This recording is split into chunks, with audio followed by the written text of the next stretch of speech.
The grandfather clock in the hallway chimed a heavy, metallic note as my stepdaughter leaned across the polished walnut dining table and told me I was nothing but a glorified squatter. The stifling scent of white funeral lilies still hung thick in the grand dining room of our Bozeman, Montana ranch.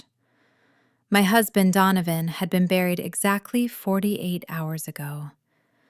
The frost on his grave had not even melted yet. His children were already carving up his legacy like a fresh kill. Harper stared at me, her pale eyes flashing with a sharp, predatory gleam. She wore a tailored black designer dress that cost more than the truck I drove for my fieldwork. She tapped her manicured fingernails against the antique wood and told me to not get too comfortable. She announced to the entire room that I would be out of this house by spring. She advised me to pack very light because she intended to inventory every single piece of silver and art before I left. Beside her, my stepson Cameron let out a low, breathy chuckle. He adjusted his gold cufflinks, leaning back in his chair with the unearned confidence of a man playing a titan of industry. His wife, Ashley, smoothed her pristine blonde hair over her shoulder and offered me a tight, patronizing smile. Her diamond ring caught the harsh glare of the crystal chandelier above us as she nodded in agreement with the eviction notice. They formed a united front of sheer entitlement. They truly believed I was just a naive, grieving widow. They thought I was a temporary distraction, an environmental geologist who had somehow stumbled into their immense wealth. They assumed they held all the cards, and that I would quietly pack my meager belongings and disappear into the freezing mountain wind. What they failed to understand was that I spent my entire life studying tectonic pressure. I knew exactly how deep layers of bedrock reacted to immense strain before they eventually fractured. I knew that human greed followed the exact same geological patterns. My name is Alyssa Ramos, and I am 34 years old. Today, I sat in the $20 million estate, waiting patiently for the ground to open up and swallow them whole. Before I continue this story, let me know your age and where you are listening from in the comments below. Hit the like button and subscribe to the Samantha Told Stories channel if you have ever had to sit in perfect silence while toxic family members dug their own inescapable graves. You will not want to miss the execution I orchestrated. The tension inside the dining room was thick enough to choke on. The sweeping eastern prairies of Big Sky Country stretched out beyond the frosted floor-to-ceiling windows, but the vastness of the landscape provided no relief from the suffocating atmosphere inside. I kept my hands folded neatly in my lap. I did not raise my voice. I did not shed a single tear to satisfy their cruel expectations. My icy composure seemed to agitate Cameron. He shifted in his seat, his expensive leather shoes scraping against the imported stone floor. He looked toward the head of the long table, where Attorney Caldwell stood. Caldwell was a seasoned estate lawyer. His face was deeply lined from decades of navigating high-conflict wealth transfers. He held a thick leather binder to his chest, looking at Harper and Cameron with a neutral, unreadable expression. Cameron placed his palms flat on the table. He told Caldwell they needed to transition the operating accounts right now. He claimed the ranch required decisive leadership and that his father would have wanted him to take the reins without delay. Ashley nodded eagerly beside him, whispering something about needing to secure the art collection before any outsiders got their hands on it. The implication was clear. I was the outsider. Caldwell unclasped the brass lock on his leather briefcase. The sharp click cut through the arrogant murmurs of the room. He pulled out a single, thick envelope sealed with red wax. He cleared his throat and looked directly at Cameron. Donovan anticipated this exact dynamic Caldwell stated. His voice was flat and carried the undeniable weight of the law. He enacted an ironclad legal stipulation prior to his passing, A mandatory 30-day mourning period must pass before the blind trust is unsealed and read into the official record. The color drained slightly from Harper's face. She sat up straight, her grip tightening on her crystal water glass.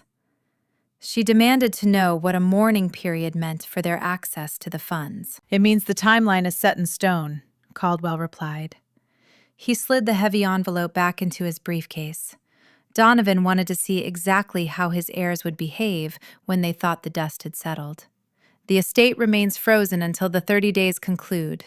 You will receive your respective allowances, but no major assets will be transferred or liquidated." Cameron's jaw clenched so hard a muscle twitched near his temple. He muttered that it was a ridiculous game. He needed capital to manage the transition. He needed administrative clearance. The truth, of course, was that Cameron was drowning in obligations he could not afford to service on his own. Men who wear flashy gold cufflinks to a family mourning dinner are rarely financially secure. Harper scoffed, rolling her eyes. She turned her attention back to me, eager to redirect her sudden frustration onto an easy target. She said a 30-day wait changed nothing. She told me I still needed to figure out where I was going to live, because she planned to gut the master suite and renovate the entire West Wing by summer. She spoke to me as if I were a lingering pest that the exterminator had not quite managed to eradicate. I maintained my measured breathing. The air in the room was stale despite the vastness of the estate. I reached into the pocket of my dark wool cardigan. I felt the crisp edges of the mail I had collected from the front gate earlier that morning. Amidst the hollow condolence cards and utility bills, I had found a trifold brochure. It was a cheap, poorly printed advertisement for a rundown one-bedroom apartment complex located near the interstate overpass in town. I pulled my hand from my pocket. Without uttering a single syllable, I casually tossed the glossy brochure onto the center of the walnut table. It slid smoothly across the polished wood, coming to a halt right next to Harper's empty wine glass. Harper glanced down at the paper. The rigid, angry tension in her shoulders instantly dissolved. Her pale eyes scanned the bold yellow text advertising low monthly rent and move-in specials. A genuine, mocking smile spread across her face. She looked up at me, her expression practically glowing with victorious satisfaction. She reached out and tapped her manicured finger against the brochure. She told me it was a smart move to start looking early. She said it looks like a very fitting place for a woman of my background to start over. Cameron chuckled again, taking a slow sip of his water, while Ashley whispered that it was good I was finally accepting reality. I picked up my coffee mug, taking another slow, deliberate sip. The dark roast tasted rich and grounding. Let them celebrate. Let them puff out their chests and plan their lavish renovations. They thought that piece of paper was an admission of defeat. They assumed I was paralyzed by fear and preparing my pathetic exit from high society. They had no idea I was handing them a decoy. That cheap brochure was a red herring, a calculated move to lower their guard. It was the first perfectly laid brick in the unyielding fortress I was building around them. The 30-day countdown had officially begun, and they were walking blindfolded straight into the abyss. The dining room emptied quickly after the lawyer departed. I did not linger to watch them divide their hypothetical spoils. I left my half-empty coffee mug on the table and walked down the long corridor toward the east wing. My boots clicked against the reclaimed wood floors, echoing in the quiet spaces Donovan and I had designed together. I bypassed the grand living areas and slipped into my home office, shutting the heavy oak door behind me. The lock engaged with a solid, satisfying thud, isolating me from the toxic energy permeating the rest of the house. The room was a stark contrast to the sprawling mansion outside its walls. There were no expensive oil paintings or imported silk rugs here. The walls were lined with topographical maps, dense soil surveys, and core sample displays illuminated by the crisp winter sunlight. I am an environmental geologist. I spend my days analyzing deep subterranean structures, identifying hidden fault lines, and evaluating the stability of bedrock beneath vast tracts of land. My profession requires a profound understanding of how invisible pressure builds over time until the surface inevitably fractures. Donovan did not marry me for a high society pedigree, and I certainly did not marry him for his bank account.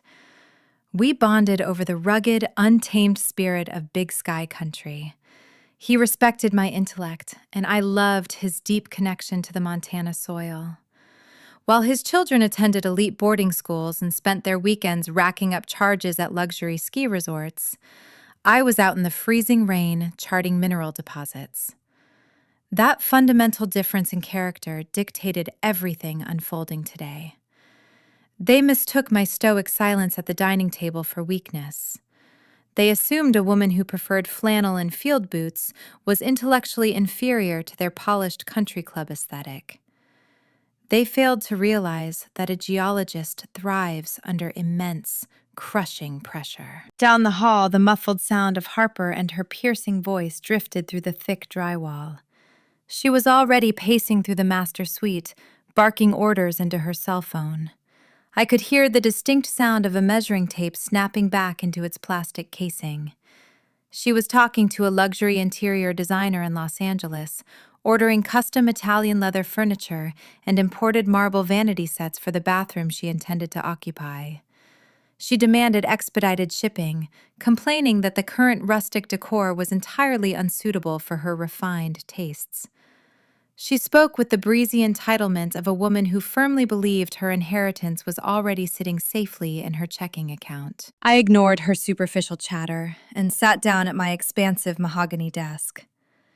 I woke up my encrypted workstation.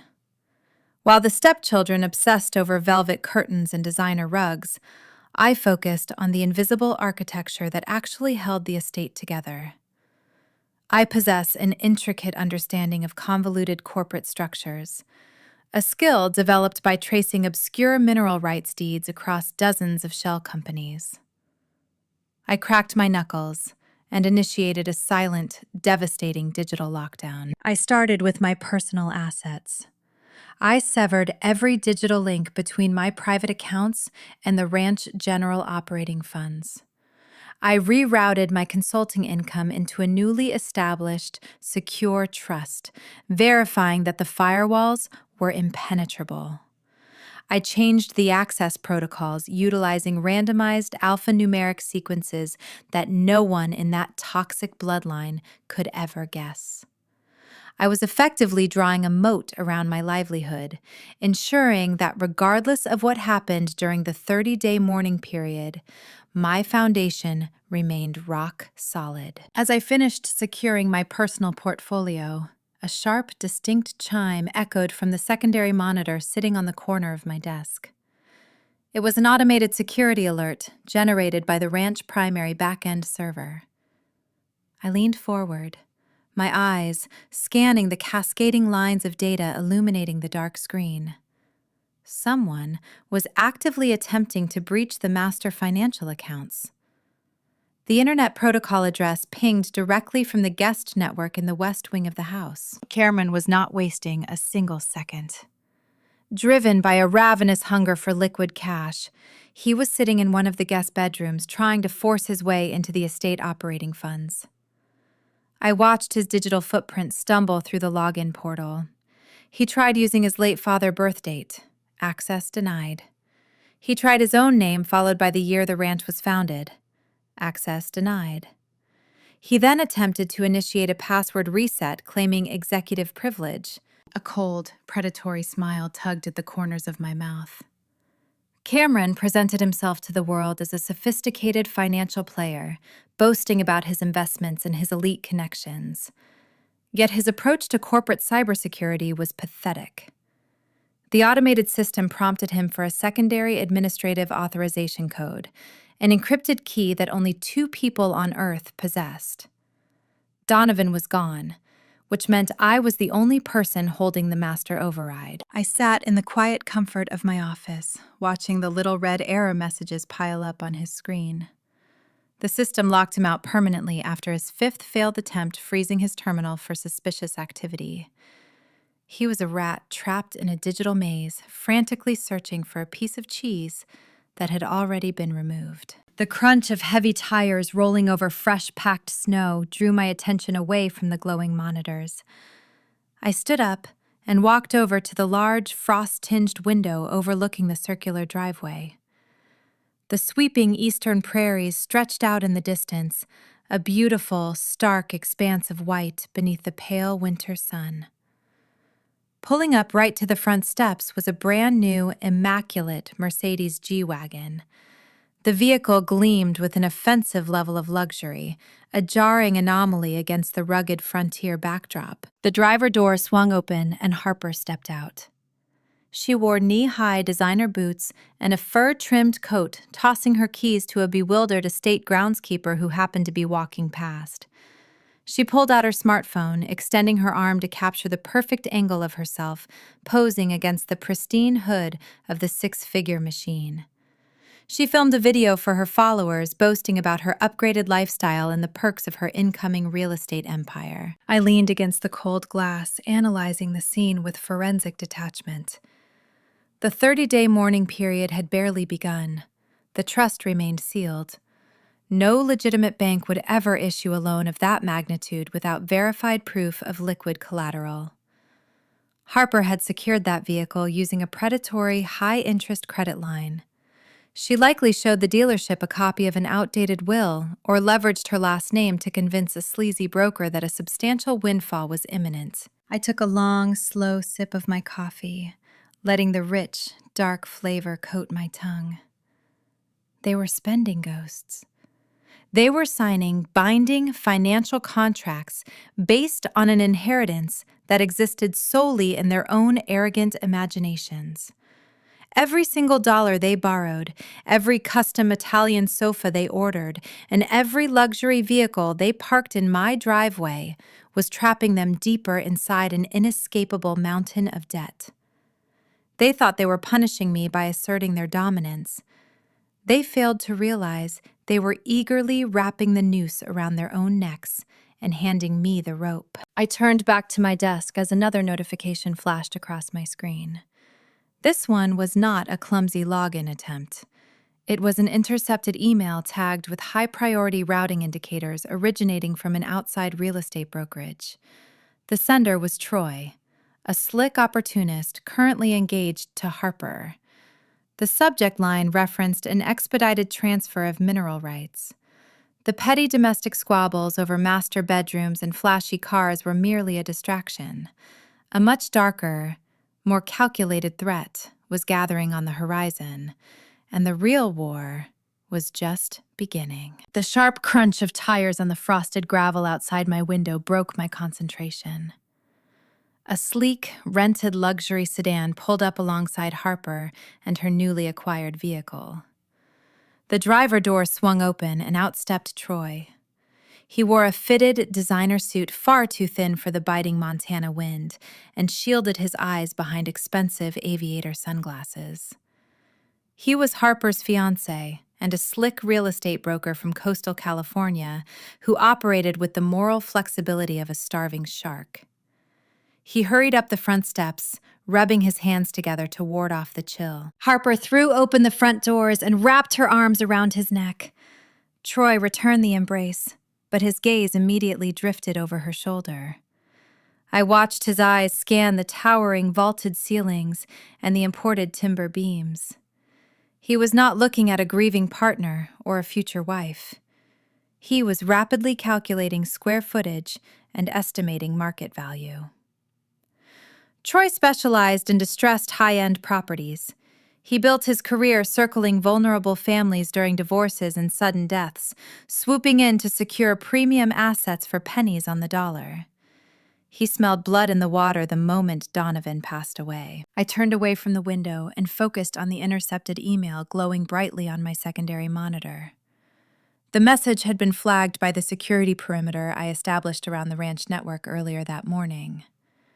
It originated from a secure server linked directly to Troy brokerage firm and was addressed to a private email account Cameron thought he kept hidden. My fingers flew across the mechanical keyboard, initiating a decryption sequence.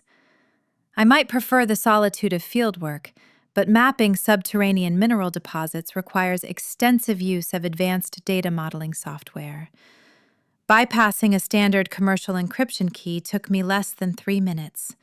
The attachment opened, revealing a preliminary contract that made the blood freeze in my veins. Cameron was actively attempting to sell off the eastern mineral rights of the estate. The eastern prairies held deep veins of palladium and platinum. Donovan had spent 2 decades carefully acquiring those specific tracts of land, intending to hold them for future generations. The land was worth tens of millions of dollars on the open market, yet the contract staring back at me outlined a private, off-market transfer to a shadow equity firm at a staggering 70% discount. No rational human being sells premium assets at a 70% loss unless they are suffocating. I opened a secondary terminal and ran a quiet background trace on Cameron using public financial records and shadow ledgers I accessed through my professional network. The truth emerged with pathetic clarity. Cameron was drowning in a sea of hidden gambling debts. He owed 7 figures to an offshore sports betting syndicate. The creditors were losing patience, and the polite requests for repayment had likely evolved into terrifying threats. Cameron needed liquid cash immediately to save his own skin. He could not access the ranch operating funds because of the 30-day mourning period and my digital lockdown. So he partnered with Troy. Troy provided the shady corporate buyer and the falsified paperwork, while Cameron provided the stolen inventory. Troy would pocket a massive undisclosed broker fee, and Cameron would secure enough illicit cash to pay off his bookies before anyone realized the land was gone. They thought it was the perfect invisible crime. A heavy, deliberate knock on the solid oak door of my office pulled me from the glowing screens. I locked the terminal and called out for the person to enter. Wyatt stepped into the room. He was the ranch foreman, a man carved from the very bedrock of Big Sky country. His weathered face bore the deep lines of a life spent battling brutal winters and scorching summers. He carried the faint scent of pine needles and diesel fuel. Donovan had saved Wyatt Family Farm from foreclosure 20 years ago. In return, Wyatt offered an unyielding, fierce loyalty that extended directly to me. Wyatt took off his worn Stetson hat and closed the door firmly behind him. He did not offer a polite greeting or engage in small talk. He simply walked over to my desk and dropped a thick manila folder onto the polished mahogany surface. "I thought you should see this, ma'am," Wyatt said, his voice a low, gravelly rumble. "A private survey crew showed up on the Eastern Ridge last Tuesday. They tried to keep quiet, but you cannot move heavy equipment across my pastures without me noticing. I cornered their crew chief. He said Cameron authorized the incursion. I made a copy of their final report before I kicked them off the property." I opened the folder. Inside was a comprehensive geological survey. Cameron had ordered the core testing to prove the mineral density to Troy prospective buyers. I pulled the topographical maps from the stack and spread them across my desk. As a geologist, I do not just see dirt and rock when I look at a survey. I see the circulatory system of the earth. I see the invisible aquifers, the sediment layers, and the ecological fragility hidden beneath the soil. My eyes traced the blue lines indicating subterranean water flow beneath the eastern ridge. A slow, deliberate realization washed over me. I cross-referenced the coordinates with a federal topographical database I kept stored on my hard drive. The eastern ridge was not just empty prairie land.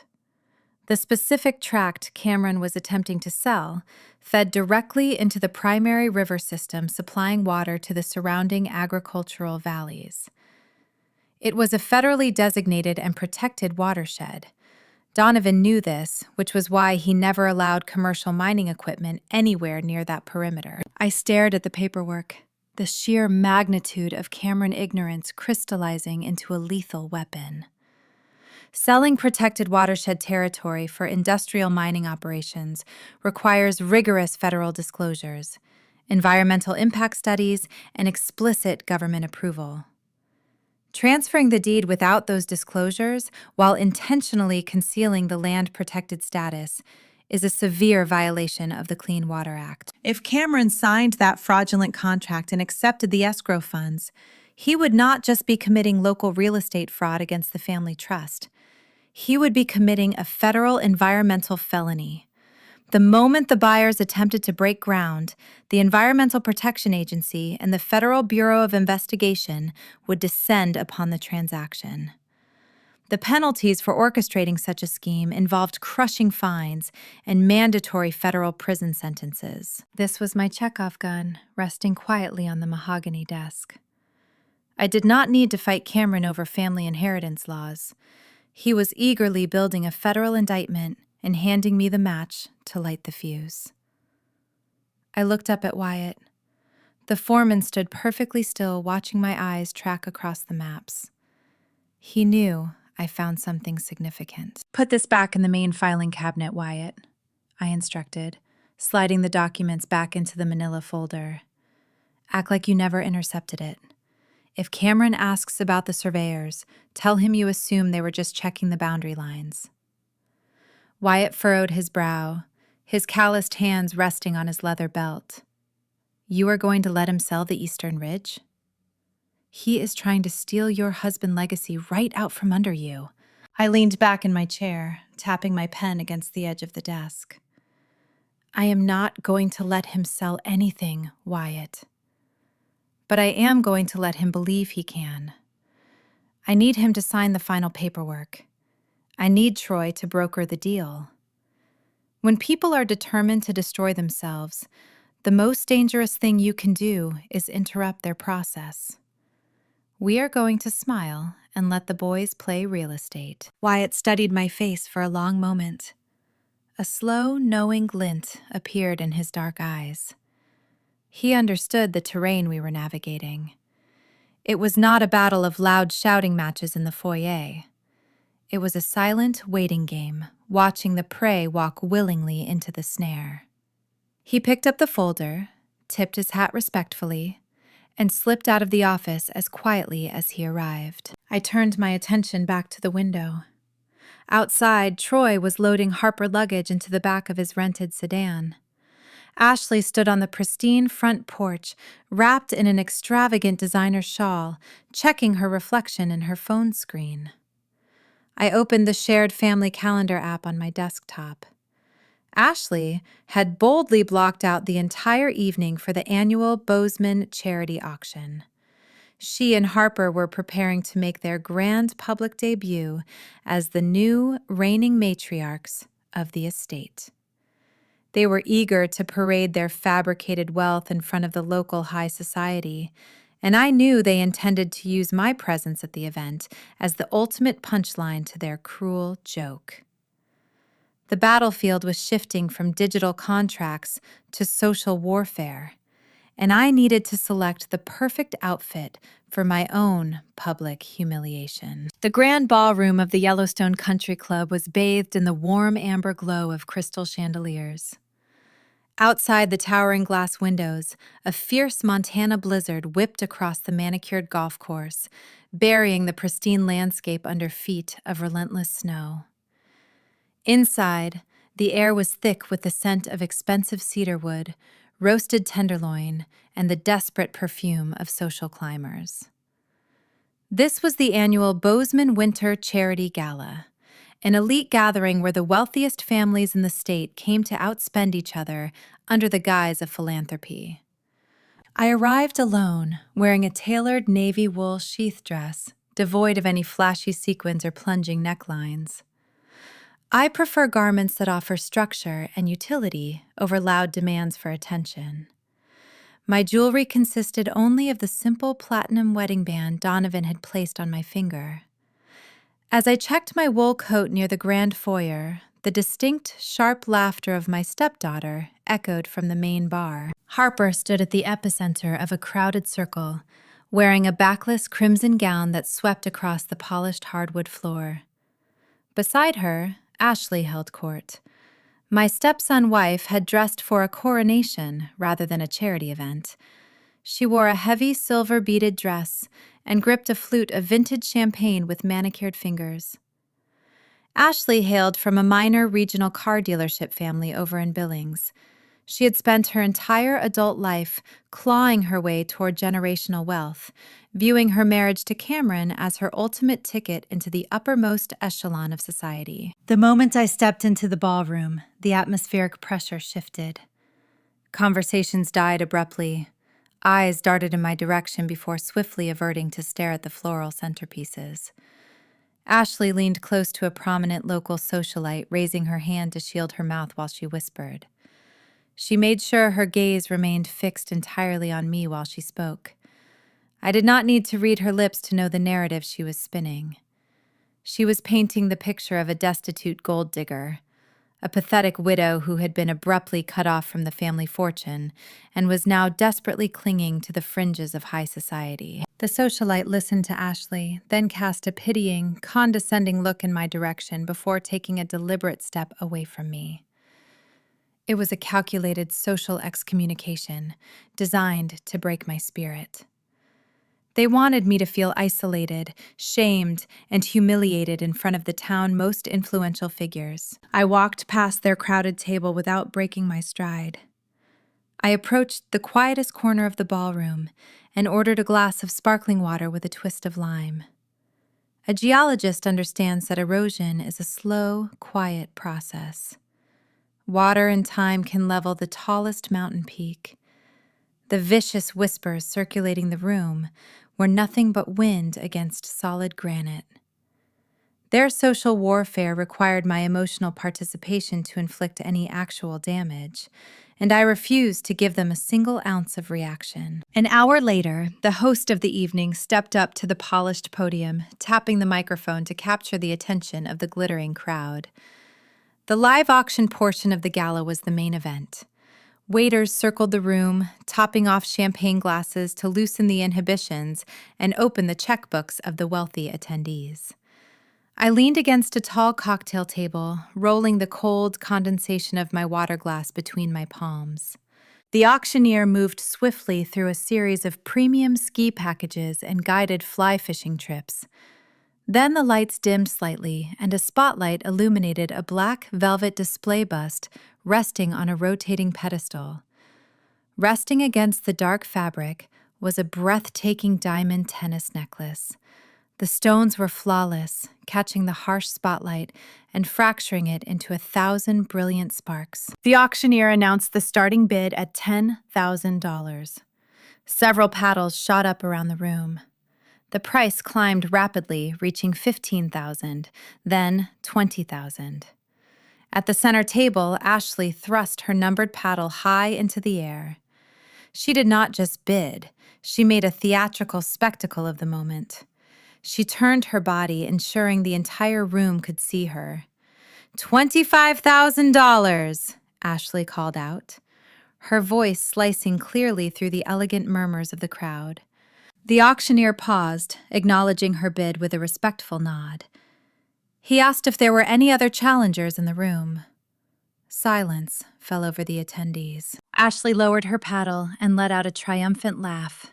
She looked directly at me, her eyes wide with manufactured pity. She practically shouted to the women seated around her, claiming that she simply had to treat herself. She declared the diamonds were a celebratory inheritance gift.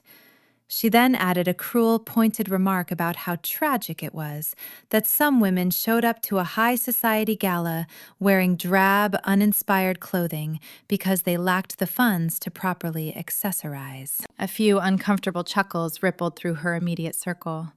Harper raised her glass in a mocking toast toward my corner of the room. They were drinking deep from the well of their own hubris, convinced they had just delivered a fatal public blow to my dignity. I took a slow, refreshing sip of my sparkling water. The tart lime grounded my senses. I looked back at Ashley, who was now practically vibrating with joy as the auctioneer slammed his wooden gavel down, finalizing her victory. She eagerly opened her designer clutch to retrieve her payment method. I knew exactly which piece of plastic she was pulling from her wallet. She carried a heavy titanium credit card issued under the ranch primary corporate holding account. Cameron had authorized her as a secondary user years ago when Donovan was too sick to monitor the daily ledger. That specific account was the exact same financial reservoir Cameron was illegally attempting to access for his fraudulent mineral rights deal. Ashley was currently parading a $25,000 piece of jewelry funded entirely by an account that I had digitally quarantined. She thought she was flexing her untouchable status. I knew, with surgical certainty, that the moment the federal authorities uncovered Cameron's forged land deed, that specific bank account would be frozen by the government. The credit line would be flagged for criminal investigation. The luxury jewelers would demand the necklace back or file theft charges when the payment inevitably bounced in the coming weeks. The public humiliation they were trying to inflict upon me was nothing but a fragile, temporary illusion. They were dancing on a trap door. I was happily letting them dig a bottomless social grave in front of the entire town. When the federal indictments hit the front page of the Bozeman Chronicle, the very socialites who were currently laughing with Ashley would treat her like a contagious disease. The auction concluded, and the band resumed playing a lively jazz piece. Ashley stood near the stage, allowing a staff member to secure the glittering diamonds around her neck. She preened for the event photographer, demanding multiple angles. While Ashley posed, my attention shifted to Cameron. He stood near the edge of the dance floor, staring down at his smartphone. The arrogant swagger he carried into the ballroom had vanished. His face was pale, his jaw tight. He rapidly typed a text message, his thumb striking the screen with frantic urgency. The 30-day mourning period was closing in, and his offshore bookies did not care about local charity galas. He needed the cash from the illegal land sale to clear his debts before his creditors lost their patience. Harper walked over to her brother, holding a fresh drink. She leaned in, pointing an accusing finger toward the exit. Her voice carried over the jazz music, shrill and demanding. She complained that the master suite renovations were being delayed because the contractor needed a deposit. Cameron snapped back, his temper flaring, warning her to lower her voice. The pristine, united front they displayed during the auction was already cracking under the immense invisible pressure of their individual greed. I set my empty water glass on a passing silver tray. The foundation of their alliance was fracturing right before my eyes. The battle over the master bedroom was just a symptom of the disease infecting their ranks. I retrieved my wool coat from the front desk and stepped out into the freezing Montana blizzard, leaving them to celebrate their fake victory. The cold wind bit my cheeks, but my mind was laser-focused on the digital trap waiting back at the ranch. The time had come to expose the deepest layer of their betrayal. The drive back to the ranch from the Yellowstone Country Club felt like navigating a frozen wasteland. The Montana blizzard raged against the windshield of my heavy-duty field truck, dumping thick sheets of white across the desolate highway. Inside the cab, the heater roared, providing a stark contrast to the bitter cold outside. Yet the freezing storm tearing across the eastern prairies was nothing compared to the toxic environment waiting for me inside the estate walls. I parked near the auxiliary garage and walked through the side entrance, shaking the heavy snow from my wool coat. The ambient temperature of the grand foyer offered no comfort, because a vicious domestic war was already erupting near the sweeping central staircase. Harper and Ashley had arrived back from the charity gala mere minutes before me. The fake pristine smiles they wore for the local socialites had evaporated into thin air, leaving only raw, unvarnished greed. I stood silently in the shadows of the vestibule, observing the rapid decay of their united front. Harper stood on the first landing, pointing a manicured finger down at her sister-in-law. Her crimson designer gown swept across the imported stone steps as she shouted that the master suite belonged exclusively to her. She claims her bloodline gave her undisputed priority over the sprawling bedroom and its adjoining private terrace.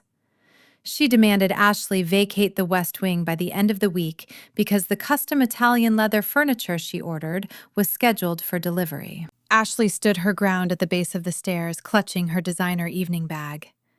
She touched the cold stones of her new $25,000 diamond necklace and let out a harsh, grating laugh. She fired back that Cameron was the eldest son and the new patriarch of the ranch, making the master bedroom rightfully theirs.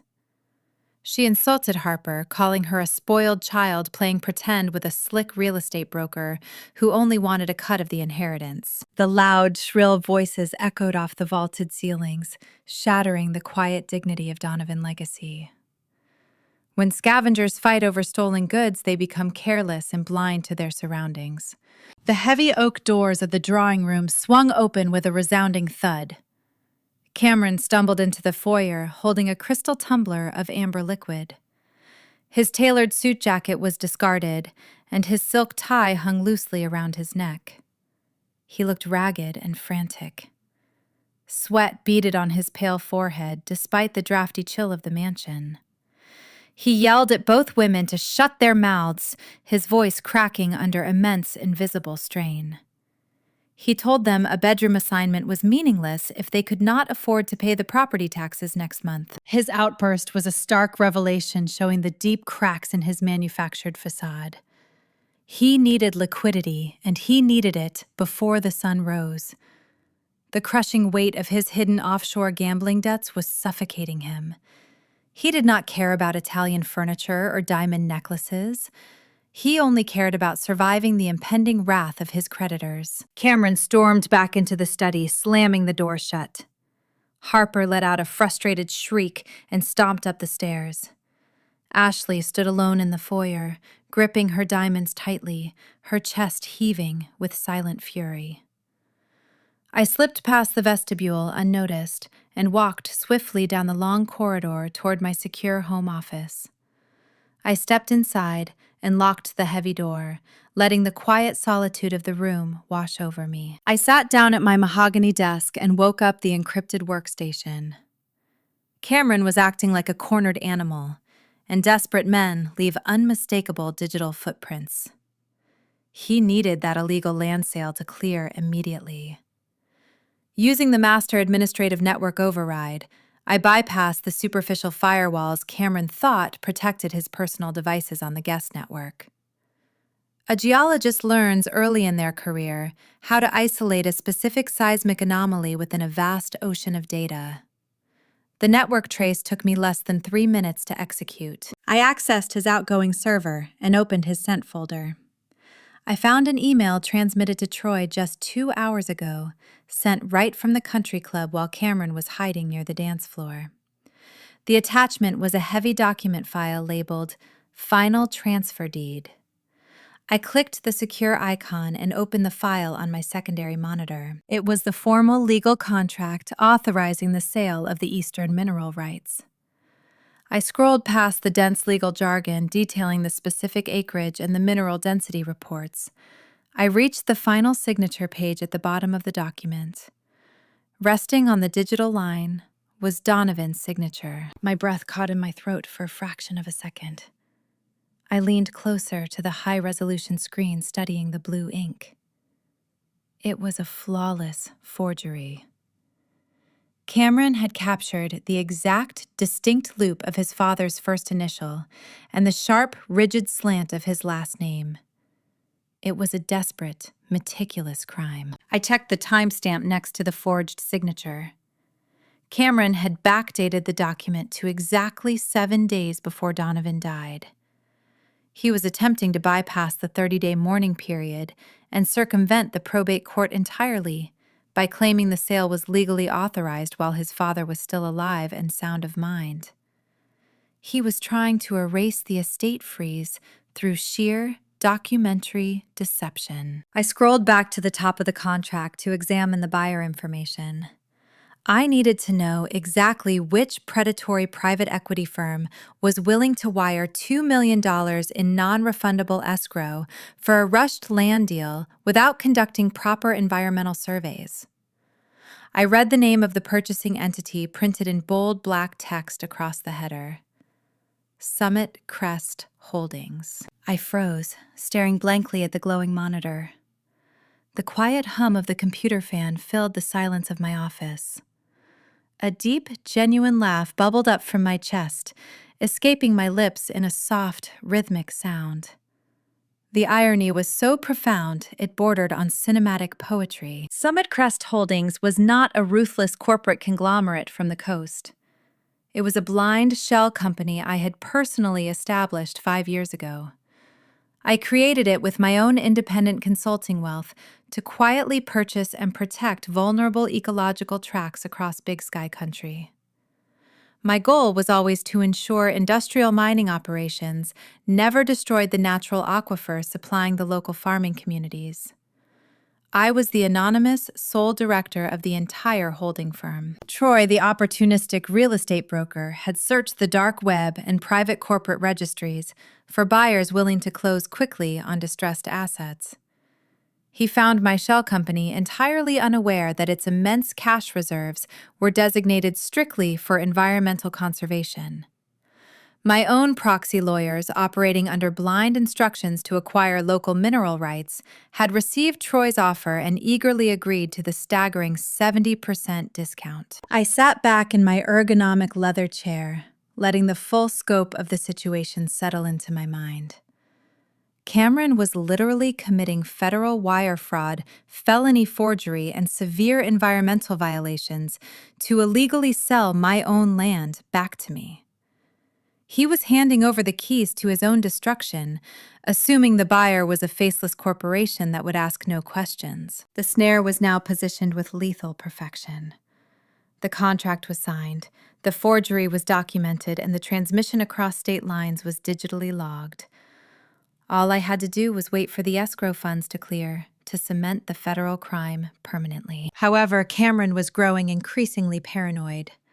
Knowing the immense escrow transfer was imminent, he needed to ensure his tracks were covered. He knew I spent hours inside the estate, reviewing files and managing the household logistics. His escalating panic demanded a physical intervention to keep me far away from the paper trail. The digital war fought, through intercepted emails and hidden shell companies, was about to spill over into the physical world. He was preparing to force my hand, pushing me out of the main house to secure his fraudulent empire. The next phase of his pathetic takeover was imminent. The piercing snap of pressurized copper echoed through the eastern corridor precisely at 2 a.m.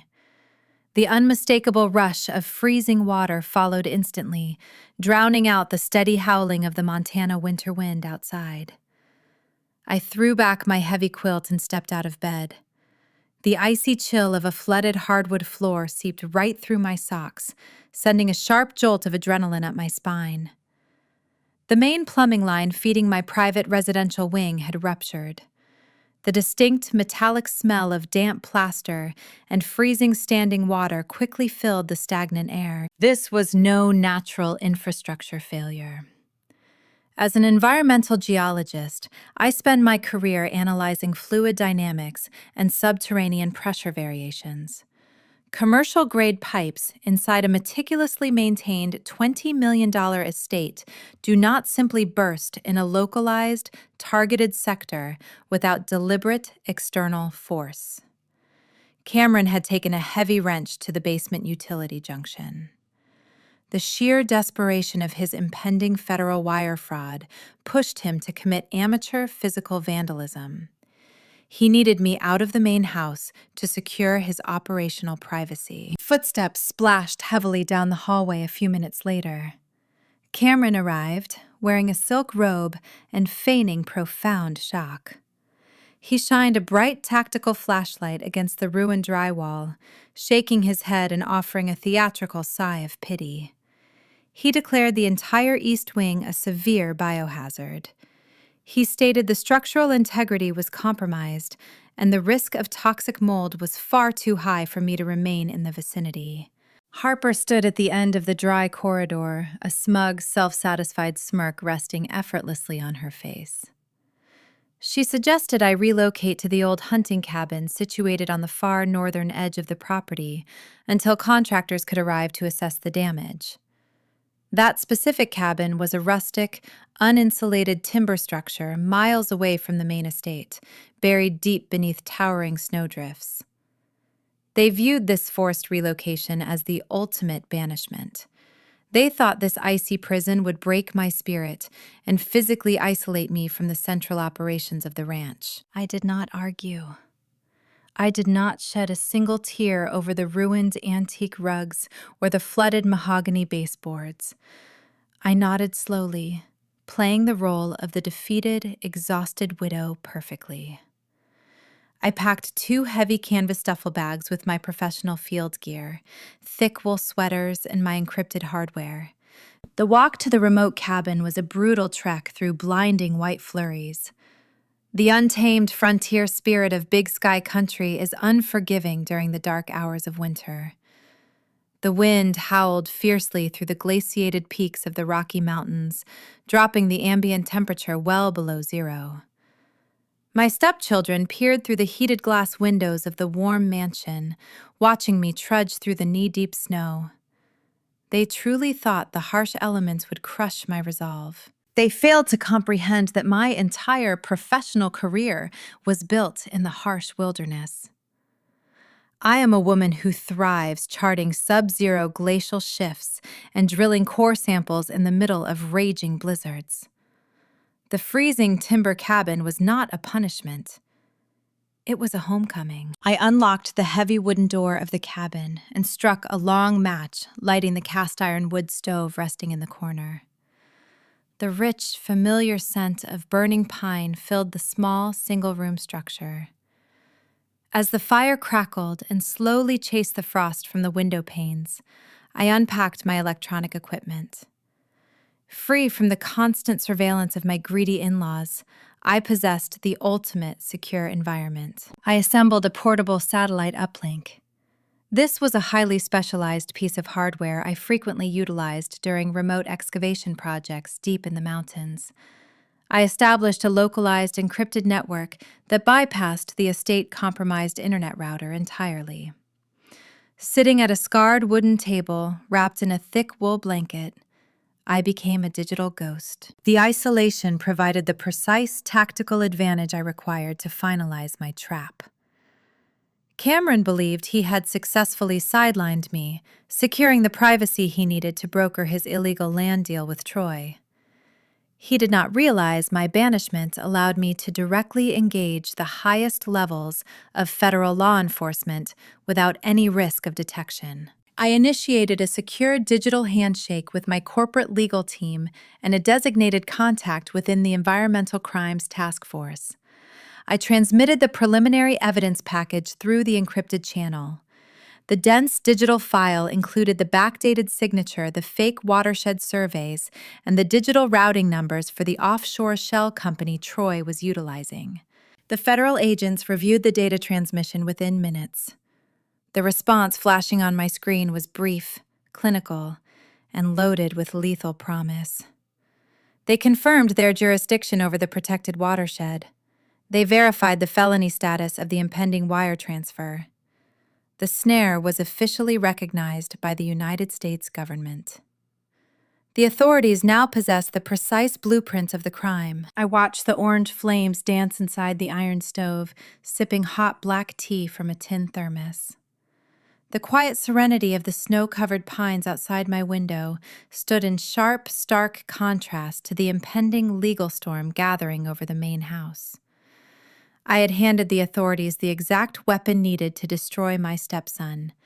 Now the federal agents simply needed the final financial transaction to clear the banking protocol to execute their warrants. The moment the money crossed state lines, the crime became an irreversible federal offense. Cameron, however, was not content with merely flooding my bedroom. The adrenaline of his successful vandalism fueled his rapidly growing paranoia. He needed to ensure I could never access the physical corporate records stored in the ranch management office to verify his theft.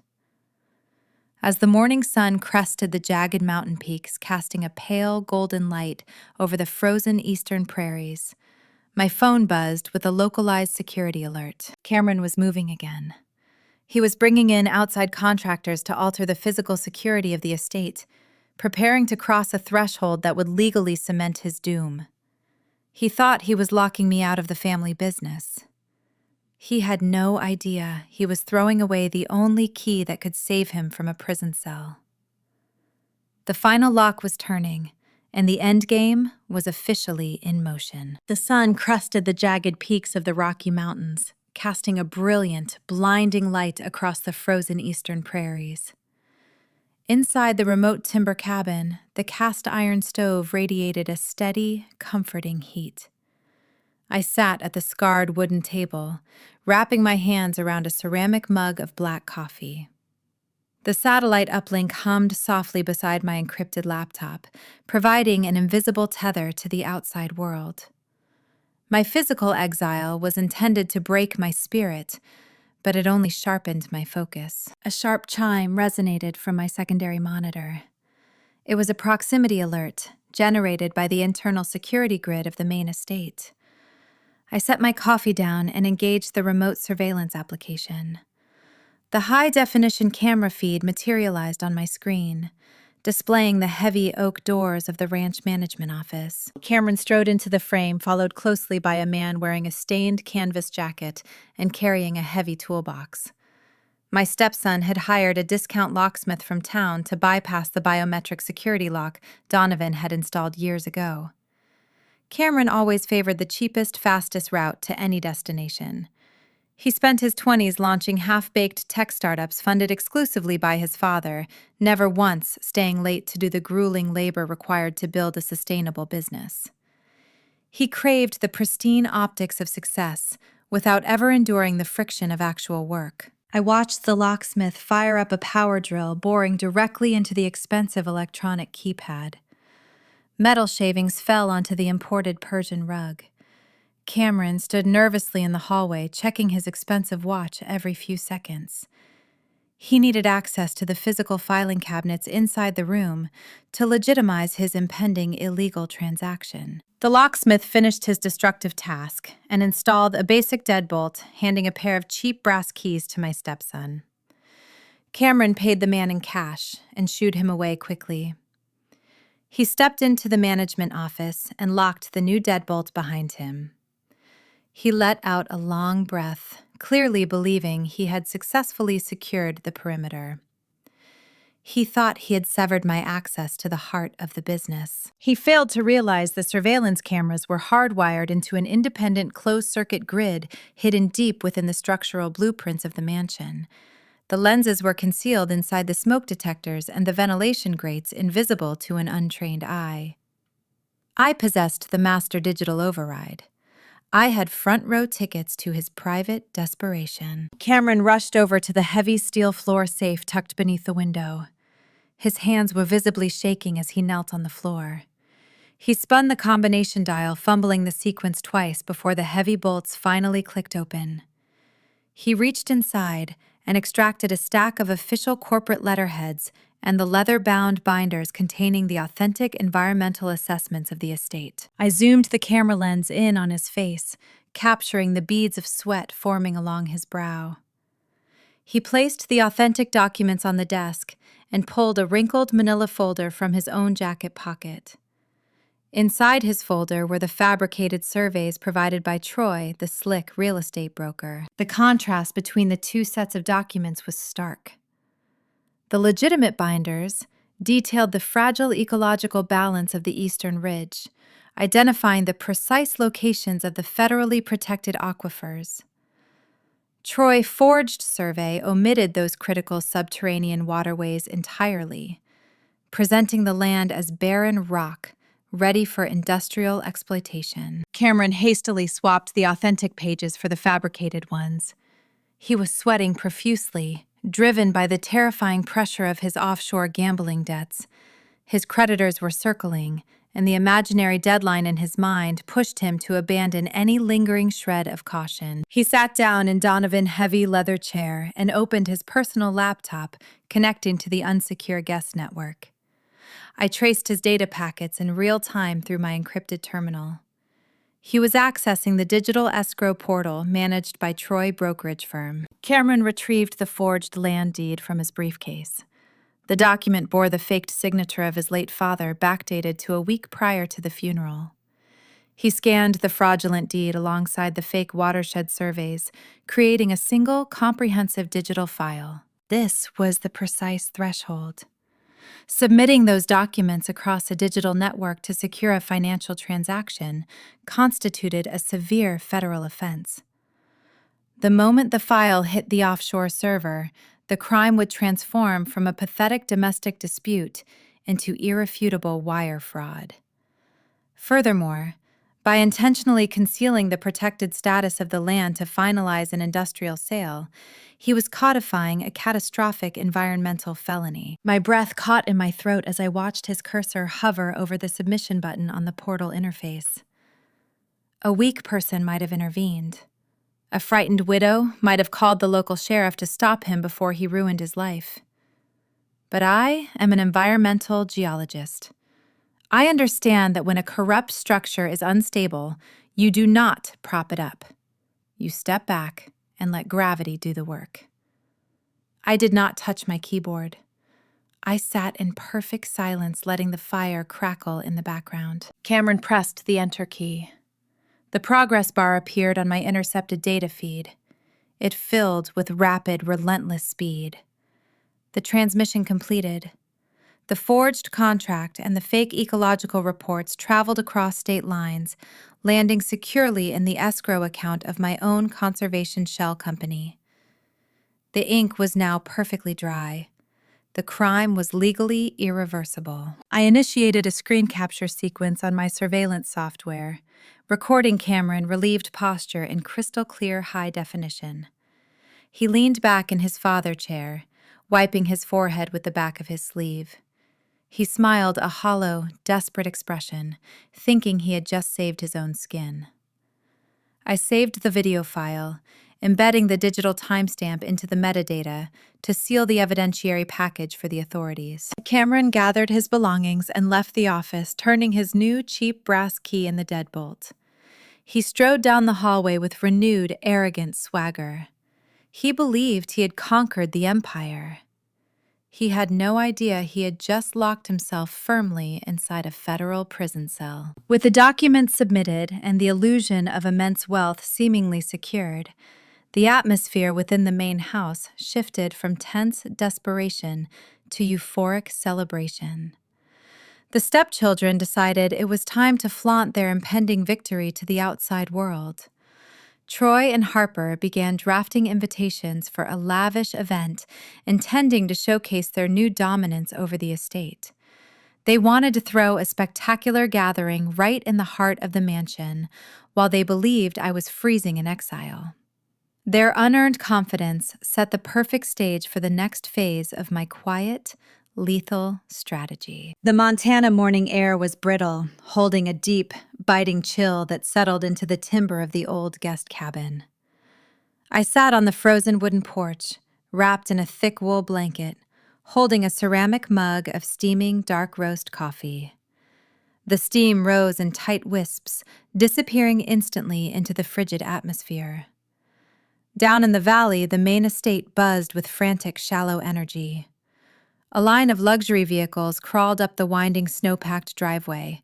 Glistening sedans and overpriced SUVs idled near the front portico, their exhaust plumes rising like white smoke signals of unearned triumph. The sheer volume of wealth parading onto my property was a testament to the shallow circles my stepchildren cultivated.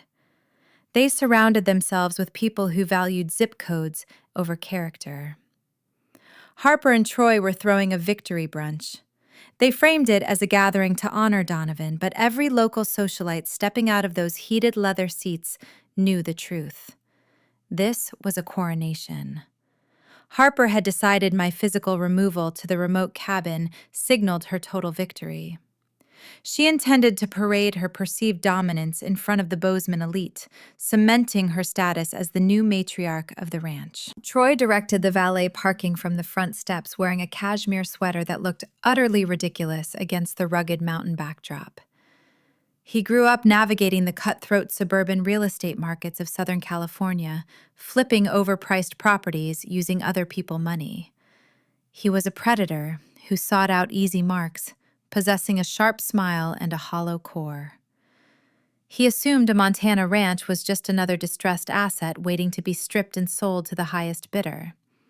He mistook the vast, silent prairies for empty space, failing to comprehend the deep, unbreakable roots holding the soil together. I turned my attention away from the parade of wealth and opened my encrypted laptop resting on a small, rustic side table. The satellite uplink connected instantly, bridging the miles between my isolated sanctuary and downtown Bozeman. The screen split into a secure video feed, revealing the lined, serious face of Attorney Caldwell sitting in his private law office. Caldwell adjusted his reading glasses, his gaze fixed on the digital dossier I had transmitted the previous night. He had reviewed the forged mineral rights contract, the fabricated ecological surveys, and the digital routing numbers tied to the offshore accounts. The meticulous nature of the evidence left no room for legal ambiguity. Alyssa Caldwell began, his voice a low, gravelly hum through the computer speakers. I have practiced estate law for nearly 4 decades. I have seen families tear each other apart over silver spoons and antique rugs. But the sheer, staggering stupidity required to commit federal wire fraud during an active estate freeze is a new precedent entirely. I took a slow sip of my coffee, letting the hot liquid warm my chest. Desperation breeds profound mistakes, I replied, keeping my tone perfectly measured. Cameron needs liquidity to satisfy his offshore bookies. Troy wants his broker fee. They found a buyer willing to transfer $2 million without asking questions. They thought they were bypassing the legal system. Caldwell nodded, pulling up the specific federal statutes on his end. We need to ensure the snare holds when the authorities arrive. I have drafted the final clawback clauses for the blind trust. The moment the escrow funds clear the bank, the transaction triggers an automatic fraud acceleration protocol. The trust will legally absorb the $2 million as penalty damages for the forged deed. We will freeze their personal accounts simultaneously, preventing them from accessing a single cent to hire defense attorneys. Make sure the language is airtight, I instructed. I want 0 loopholes. When the federal agents secure the premises, I want Troy and Cameron stripped of every financial defense mechanism they possess. They need to stand in that living room empty-handed. It is ironclad, Caldwell assured me. The trust is fortified. The Federal Environmental Task Force has the documentation. Now we just wait for the money to move. I minimized the video window and brought up the internal security grid of the main house. The high-definition cameras captured the lavish brunch unfolding in the grand dining room and foyer. Waiters hired from the most expensive catering company in town carried silver trays loaded with imported caviar and crystal flutes. Troy stood near the base of the sweeping mahogany staircase, tapping a silver spoon against his champagne glass to command the attention of the crowded room. The dull murmur of conversation faded as the local socialites turned toward him. Troy wrapped his free arm around Harper, pulling her close to project the illusion of a united power couple. Thank you all for joining us this morning, Troy announced, his voice carrying a slick, practiced charm. This is a period of transition for the family. We are moving past the sorrow and stepping into a very bright future. Managing an estate of this magnitude requires vision, drive, and a sophisticated understanding of modern markets. I am incredibly honored to announce that I will be stepping in as the primary portfolio manager for the ranch, guiding our new acquisitions and ensuring this legacy reaches its maximum potential. A polite smattering of applause echoed through the foyer. Harper beamed with pride, raising her glass high in the air. She wore a designer silk dress, treating the morning period like a glamorous runway show. Across the room, Cameron leaned against the marble fireplace, gripping his own glass. He offered a tight, tense smile.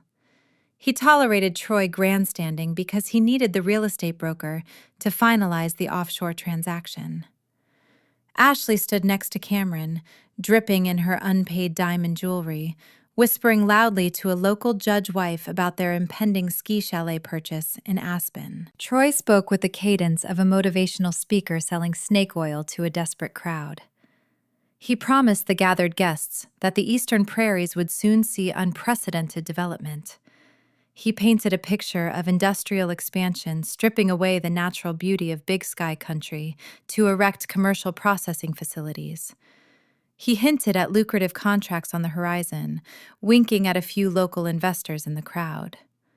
It was a brazen display of overconfidence. He was openly hinting at the illegal mineral rights sale, attempting to solicit future business before the initial fraud was even complete. I zoomed the camera feed in on Cameron. While Troy soaked up the applause, Cameron repeatedly checked his phone screen. His thumb swiped down, refreshing his banking application over and over again. He was waiting for the notification from Troy Offshore Escrow account. He needed that $2 million deposit to clear the international banking hold. The tension radiating from his rigid shoulders was palpable, even through the high-definition video feed. His offshore creditors were demanding payment by the end of the week. Every second the bank delayed the transfer pushed him closer to a physical reckoning with violent men. I watched their theatrical performance through the cold digital lens of my screen. They were celebrating a victory built on shifting sand. They raised their glasses to toast an empire they did not own, using funds they had not yet received. The contrast was stark and poetic. Down in the valley, they threw a loud, lavish party to mask their profound insecurities. Up on the frozen ridge, I sat in total silence, holding the master key to their inevitable destruction. The quiet isolation of the guest cabin wrapped around me like a protective shield. I closed the security application and returned to the video call with Caldwell. The winter sun climbed higher into the sky, casting long, sharp shadows across the snowdrifts. The temperature remained well below freezing, preserving the pristine, untouched landscape surrounding my temporary exile. "The paperwork is finalized," Caldwell stated, organizing the physical files on his desk. "The official summons for the trust reading is prepared. I will issue the notices the exact moment the bank confirms the transfer." "Excellent," I replied, shutting my laptop. The heavy metallic click of the screen closing echoed in the small timber room. I finished the last cold drops of my coffee. The loud, fake victory party in the main house raged on, filling the estate with hollow laughter and empty promises. They firmly believed my physical absence meant I had surrendered the war. They had no idea my retreat was merely a tactical maneuver designed to give them enough rope to hang themselves. The final mechanism of the trap was primed. The fake environmental surveys were submitted. The forged signatures were recorded. The federal agents were standing by. There was only one vital element left to trigger the ultimate collapse. The predatory private equity firm needed to push the button. The ticking clock was counting down the final seconds, and the blood money was preparing to cross the digital threshold. The digital clock on my secondary monitor shifted to exactly 3 in the afternoon. The quiet timber walls of my isolated sanctuary offered no distraction from the glaring screen. I tapped a sequence of keys logging into the secure portal of Summit Crest Holdings. This conservation entity represented years of my dedicated geological consulting income, carefully funneled into protecting fragile ecosystems. Now it served as the ultimate bait. I initiated the wire transfer protocol authorizing the release of $2 million in non-refundable escrow capital. The funds were routed directly toward the ranch primary holding ledger. This was the specific financial reservoir my stepson breached using his fabricated administrative override and faked signature. I watched the progress bar inch forward, carrying the weight of a severe federal offense across state lines. Down in the valley, my stepson was likely holding his breath. I accessed the internal network, monitoring his active terminal session in the mansion study. His screen refreshed repeatedly. He was a drowning man checking the horizon for a rescue ship. Then, the ledger updated. The 10-digit balance glowed brightly on his display. $2 million rested inside the account. The offshore transaction was finalized. The relief washing over him must have been intoxicating. He believed he had successfully bypassed the 30-day mourning freeze and secured his illicit wealth. He thought his hidden gambling debts were finally erased, and his status among the elite was permanently cemented. A notification flashed on my intercepted cellular feed. Cameron fired off a text message to his wife. The text was brief but heavy with manufactured triumph. "We are officially millionaires," he wrote. "Buy the Aspen Chalet. Pay the cash deposit today." Ashley hailed from a modest dealership family in Billings, constantly striving to project generational wealth. The prospect of owning a luxury ski property in one of the most exclusive mountain towns in America was her ultimate fantasy. She wasted no time. My tracking software registered an outgoing ping from her phone to a high-end Colorado real estate broker. She was putting a non-refundable $100,000 deposit on a vacation home using a routing number tied to the newly inflated ranch account. They were spending money that did not exist. The capital sitting in that ledger was nothing more than a temporary digital footprint. I did not intend to let a single cent of my conservation fund actually leave the bank. The instant the deposit cleared the clearinghouse, I executed the final phase of my digital strategy. I opened a direct encrypted channel to the Federal Fraud Department of the financial institution managing the ranch assets. I input my authentic primary trustee credentials alongside a specialized legal code provided by Attorney Caldwell. This code was specifically designed to flag severe irregularities involving contested estates. I submitted the flag. The banking system responded with ruthless automated efficiency. A hard freeze descended upon the primary holding account. The $2 million remained visible on the ledger, but the status shifted from available to locked, pending federal review. Any attempt to withdraw, transfer, or leverage those funds would automatically trigger a hard decline and generate an immediate alert to the Federal Bureau of Investigation. Cameron stared at a screen displaying a fortune he could never touch. He possessed the key to an imaginary kingdom.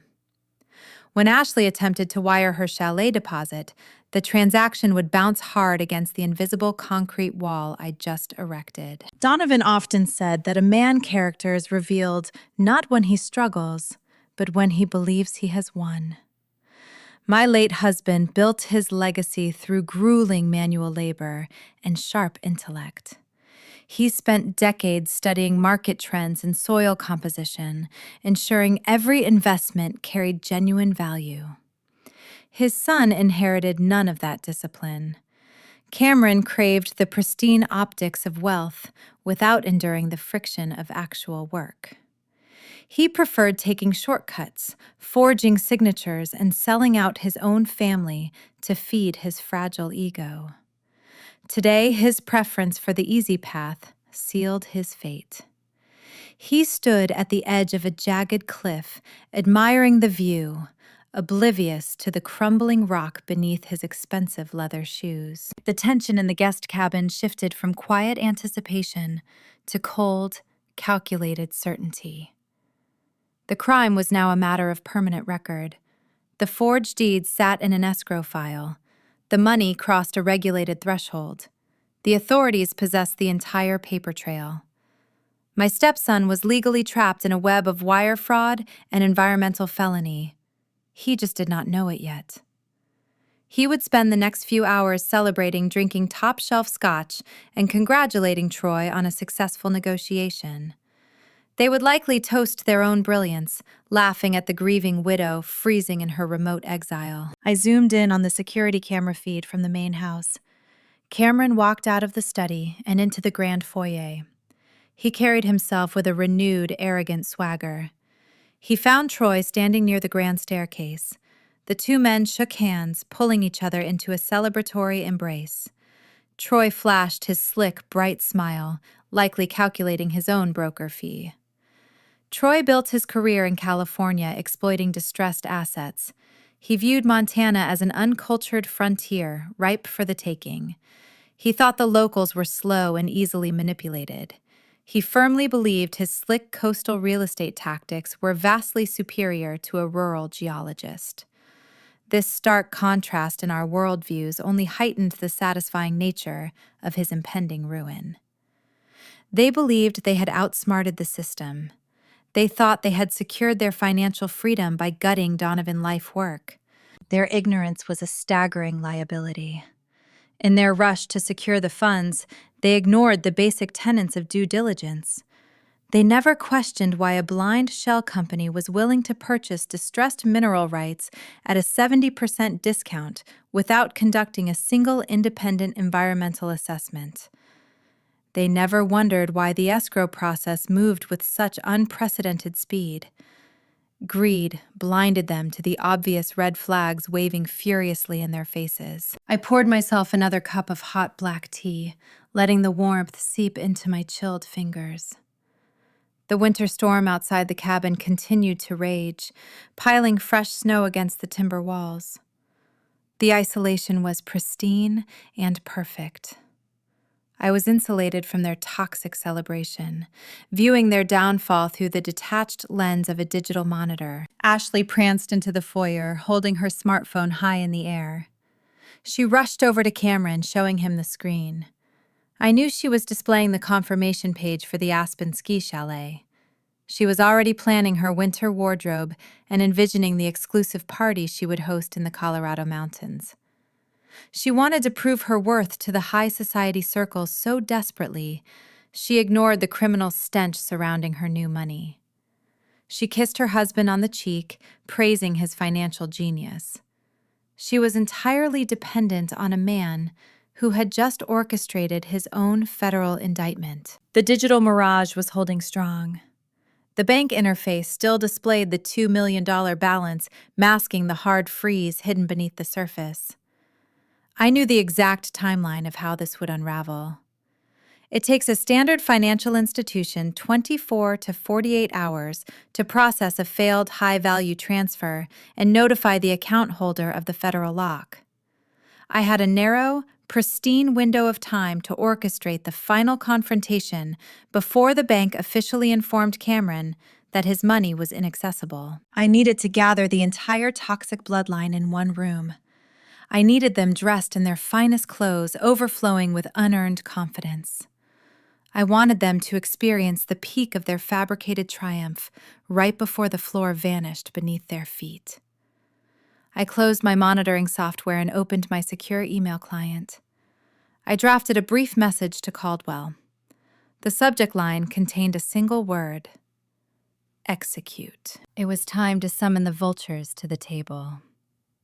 The 30-day mourning period was officially reaching its climax. The fake victory party needed a profound, sobering interruption.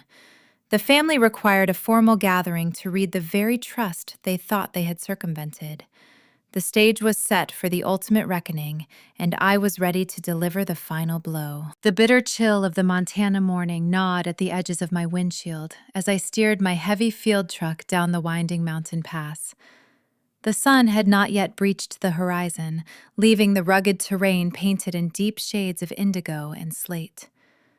I left the isolated sanctuary of the guest cabin before dawn, ensuring my departure went entirely unnoticed by the occupants of the main house. My destination was a small, unassuming diner situated on the outskirts of downtown Bozeman.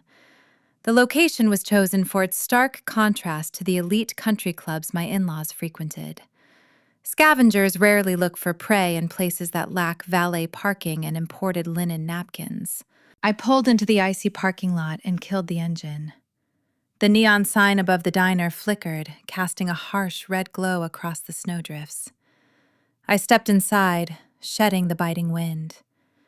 The interior smelled of stale coffee and fried bacon, a raw frontier aroma that felt grounding. In the furthest corner booth, Attorney Caldwell sat sipping from a thick ceramic mug. Beside him sat a man I had never met in person, but had spoken with through secure encrypted channels. He wore a heavy canvas jacket over a standard-issue button-down shirt. This was Agent Harris, a senior investigator for the Federal Environmental Crimes Task Force. I slid into the vinyl booth opposite them. Neither man offered a polite greeting or engaged in superficial small talk. We were three professionals gathering to finalize a severe legal execution. Agent Harris unclasped a manila folder and slid it across the scratched Formica table. I opened the cover. Inside rested printed transcripts of the digital escrow transfers alongside pristine copies of the forged mineral rights deed. The offshore deposit hit the holding ledger at 3 o'clock yesterday afternoon, Harris stated, his voice a low, unyielding rumble. The funds are currently frozen under a federal lock, just as you orchestrated. Cameron believes the money is clearing the final automated hurdles. He does not realize his banking interface is displaying a cached shadow balance. The environmental violations are codified, and the wire fraud threshold is officially crossed. My team is assembled and awaiting the final signal. I closed the folder and looked at Caldwell. The 30-day mourning period expires today, I said, keeping my tone perfectly measured. Donovan wanted to see their true nature, and they provided a spectacular exhibition. It is time to unseal the trust. Caldwell adjusted his wire-rimmed glasses. I have the official legal summons drafted. I will dispatch the couriers this morning. The mandate requires all named heirs to present themselves in the main drawing room of the estate at precisely 3 in the afternoon. This aligns perfectly with the time frame Cameron expects his illicit funds to become fully accessible. I leaned forward, resting my elbows on the table. The legal framework was flawless, but the social architecture required one final adjustment. I need a specific condition added to the mandate I instructed. I want you to explicitly request the attendance of their partners. Harper must bring Troy. Cameron must ensure Ashley is seated beside him. Caldwell frowned slightly, his pen hovering over his notepad. Non-blood relatives are typically excluded from a formal trust reading. Donovan restricted the initial disclosures to immediate family members to prevent outside interference. These outsiders are not merely observers, I countered. Troy provided the shadow buyer and brokered the illegal sale. Ashley is actively attempting to spend the stolen funds on a luxury ski property. They are vital cogs in this machinery of greed. If we exclude Troy, he might sense the incoming danger and flee the state before Agent Harris can secure the perimeter. If we exclude Ashley, she will remain blissfully ignorant of her own financial ruin until her credit cards decline at a high-end boutique. I want every single parasite confined to the exact same room when the floor drops out from beneath them. Harris offered a brief, grim nod of approval. It is a sound tactical containment strategy. We sweep the entire board in a single motion. Caldwell jotted down the addendum. The summons will mandate the presence of their chosen partners. I will frame it as a necessary step for future estate planning to ensure their compliance. I will see you at 3 o'clock, Alyssa. I left the diner as the morning light finally cracked over the mountain peaks illuminating the frozen valleys. The drive back to the ranch felt different. The heavy burden of playing the silent victim was lifting, replaced by the sharp, cold anticipation of impending justice. By the time I reached the estate boundaries, Caldwell office had dispatched the digital notices. I parked near the tree line away from the main portico and monitored the internal security feeds from my mobile device. The reaction inside the mansion was instantaneous and predictably arrogant. Cameron stood in the grand kitchen staring at the email on his smartphone. His chest puffed out, and a triumphant grin spread across his face. He misread the timing of the summons entirely.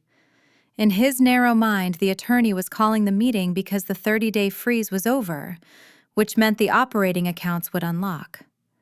He believed Caldwell was simply arriving to hand over the administrative keys to the kingdom. He turned to Ashley, who was sipping a green juice near the marble island, and read the mandate aloud. Ashley let out a sharp, joyful shriek. She practically danced across the kitchen, embracing her husband. She had spent her entire youth watching her father hustle used cars in Billings, harboring a deep-seated resentment for anyone born into actual wealth. Marrying Cameron was her calculated leap into the upper echelons. Now, with a ski chalet seemingly secured and a formal trust reading on the schedule, she felt her elite status was finally invincible. She told Cameron she was going upstairs to select her most expensive outfit, wanting to look the part of a wealthy matriarch for the attorneys. Down the hall, Harper burst out of the master suite she had unlawfully occupied. She waved her phone at Troy, who was lounging on a leather sofa. Troy scanned the legal summons, his sharp, predatory eyes calculating the angles. He grew up hustling in the cutthroat suburban markets of California, where appearance dictated reality. He told Harper this was their moment to solidify their control over the portfolio. He advised her to dress impeccably to project dominance and demand immediate access to the property deeds the second Caldwell opened his briefcase. They spent the next several hours preparing for a coronation that would never happen. The mansion buzzed with a manic, greedy energy. Hair dryers hummed, shoes were polished, and designer garments were pulled from protective garment bags. They treated a solemn legal proceeding like a red carpet premiere. Their vanity blinded them to the silent, looming threat gathering just outside their frosted windows. While they obsessed over silk ties and diamond earrings, I remained in the guest cabin, methodically preparing for the final confrontation. I did not require a sparkling gown or expensive jewels to project authority. I packed my encrypted laptop and the physical evidence files into a sleek leather briefcase. I changed out of my rugged field gear and stepped into a tailored charcoal blazer and dark structured trousers. I pulled my hair back into a severe, practical knot. I looked exactly like the corporate executive I truly was. As the clock ticked toward 2:30, I walked the snow-covered path from the cabin back to the main house. The bitter wind bit at my face, but my core burned with a steady, controlled heat. I unlocked the side entrance and stepped into the quiet corridors of the East Wing. The flooded hardwood floors from Cameron's desperate sabotage attempt remained a dark reminder of his frantic foolishness. I bypassed the damage and made my way toward the central living room. The atmosphere in the grand space was thick with suffocating anticipation. A fire roared in the massive stone hearth, casting dancing shadows across the imported rugs. The stage was set. The players were taking their positions, eagerly awaiting a grand prize they had already stolen. They had no idea the doors were about to lock from the outside. The ticking clock had reached its final minute, and the architect of their ruin was walking through the door. The grand living room of the ranch served as the epicenter for the impending collision. A soaring ceiling supported by thick timber beams towered over the space, framing an expansive stone fireplace where thick pine logs crackled and hissed. The heat radiated outward, battling the sub-zero Montana draft pressing against the frosted window panes. The room was a monument to rugged frontier success, filled with rich leather hides and antique bronze fixtures. Yet the people occupying the space treated it like a cheap casino waiting to cash out their chips. Harper lounged across the center of the imported leather sofa. She had chosen a striking emerald silk dress for the occasion, treating a solemn legal proceeding like a red carpet premiere. Her posture was relaxed, draped over the cushions with the lazy entitlement of a queen awaiting her crown. Beside her sat Troy, wearing a slim-cut navy suit that screamed coastal real estate. He casually rested his arm along the back of the sofa, his fingers tapping a rhythmic, impatient beat against the leather upholstery.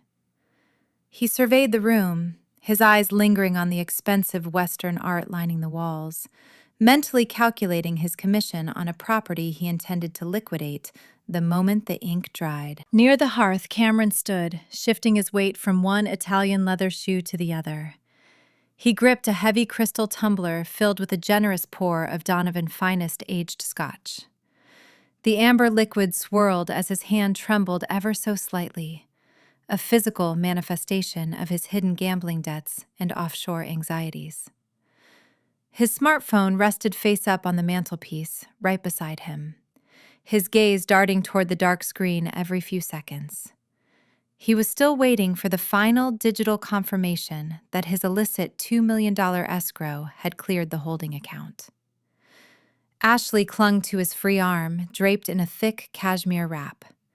She offered a tight, superior smile to no one in particular, her mind undoubtedly wandering the snowy slopes of Aspen and the luxury chalet she believed they just purchased. I stepped through the arched doorway, my low-heeled boots making barely a whisper against the hardwood floor.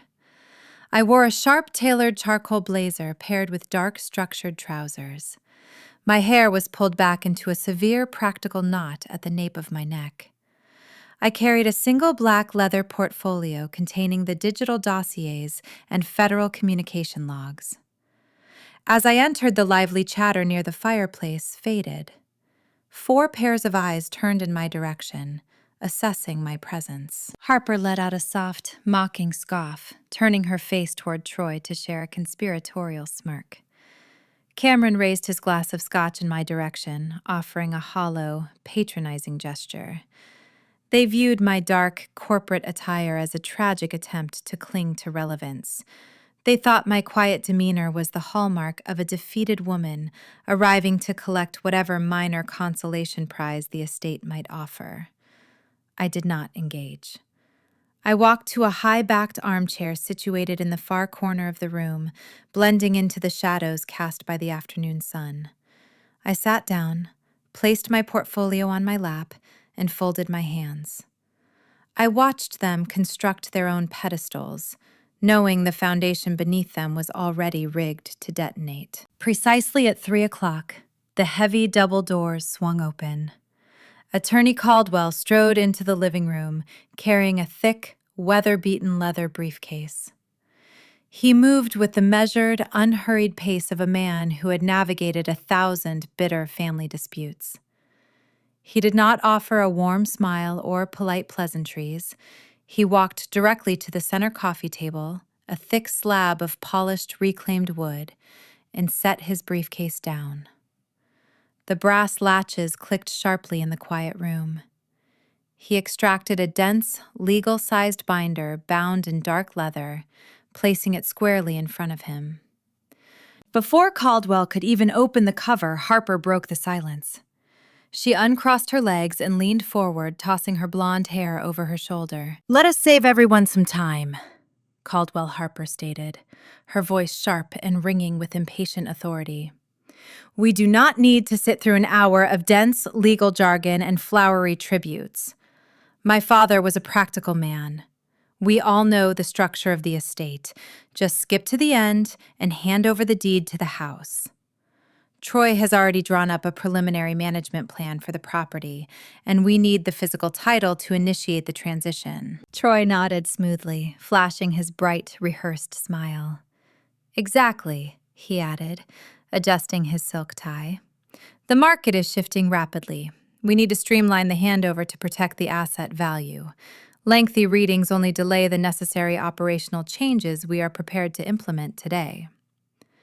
Cameron set his scotch glass down on the mantel with a loud clink.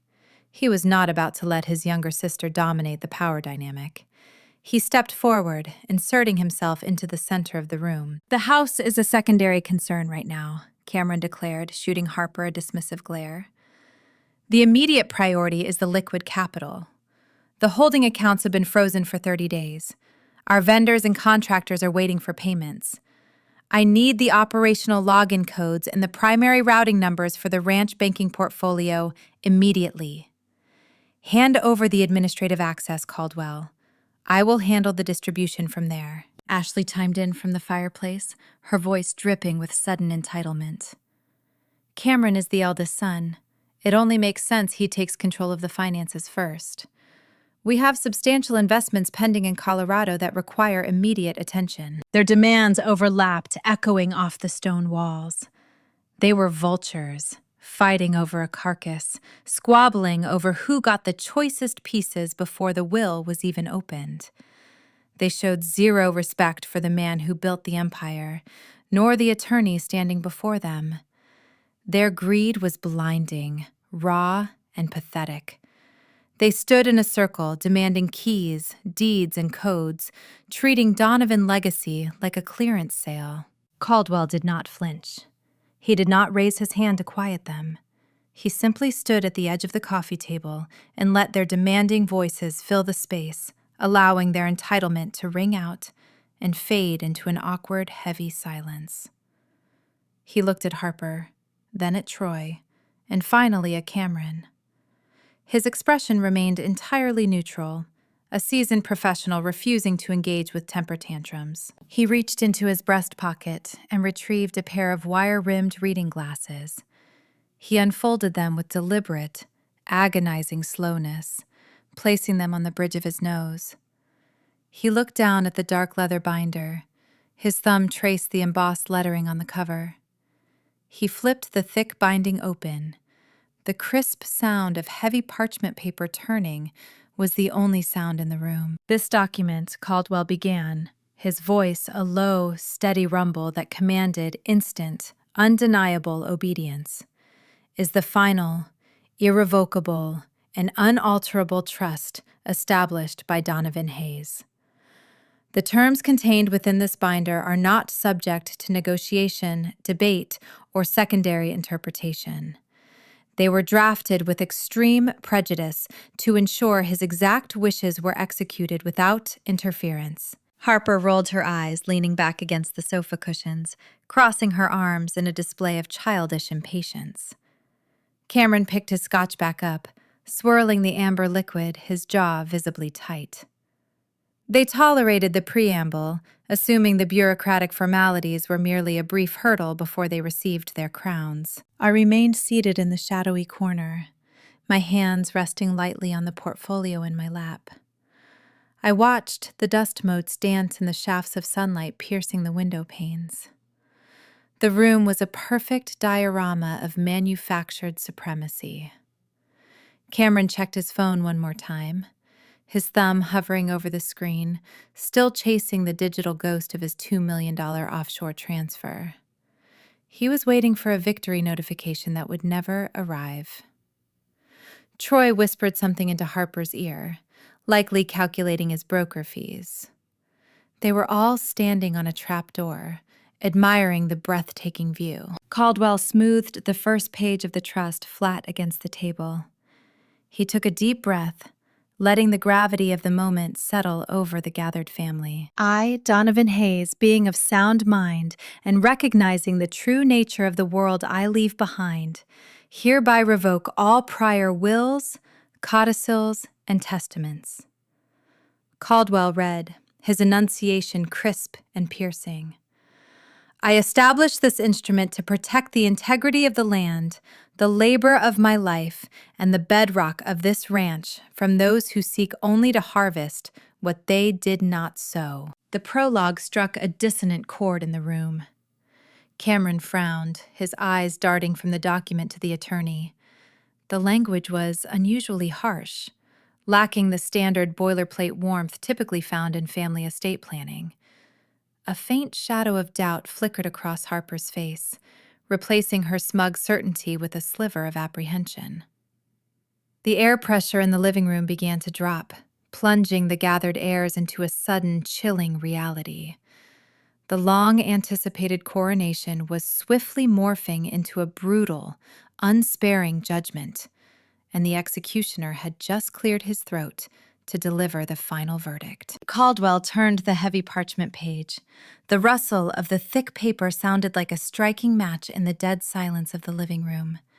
He adjusted his glasses, tracing the lines of Donovan's final decree with a steady index finger. Article 4, Section 2.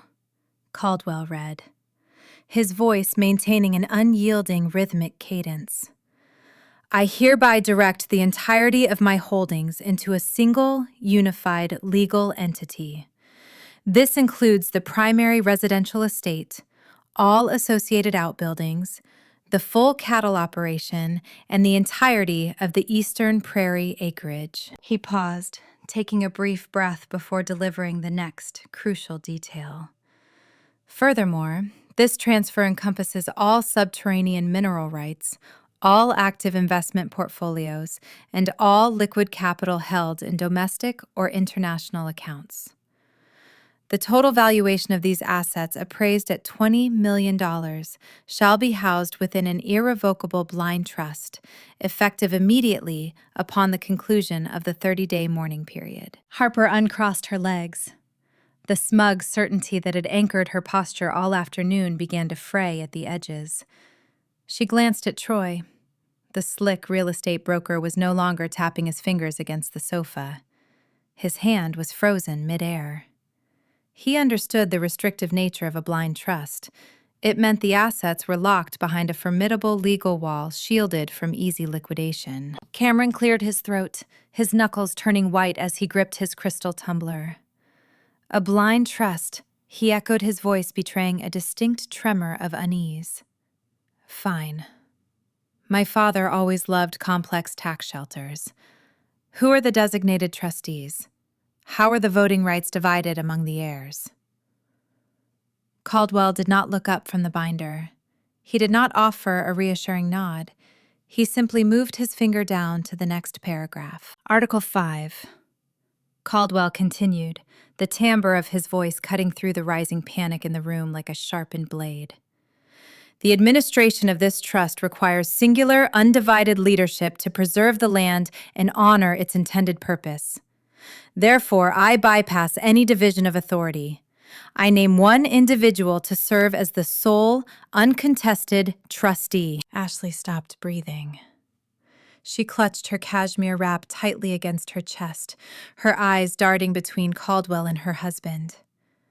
The dream of the Aspen ski chalet hovered on the brink of evaporation. This designated individual, Caldwell read, pronouncing each syllable with devastating clarity, shall possess immediate, unhindered power of attorney over all financial distributions, property management decisions, and asset transfers.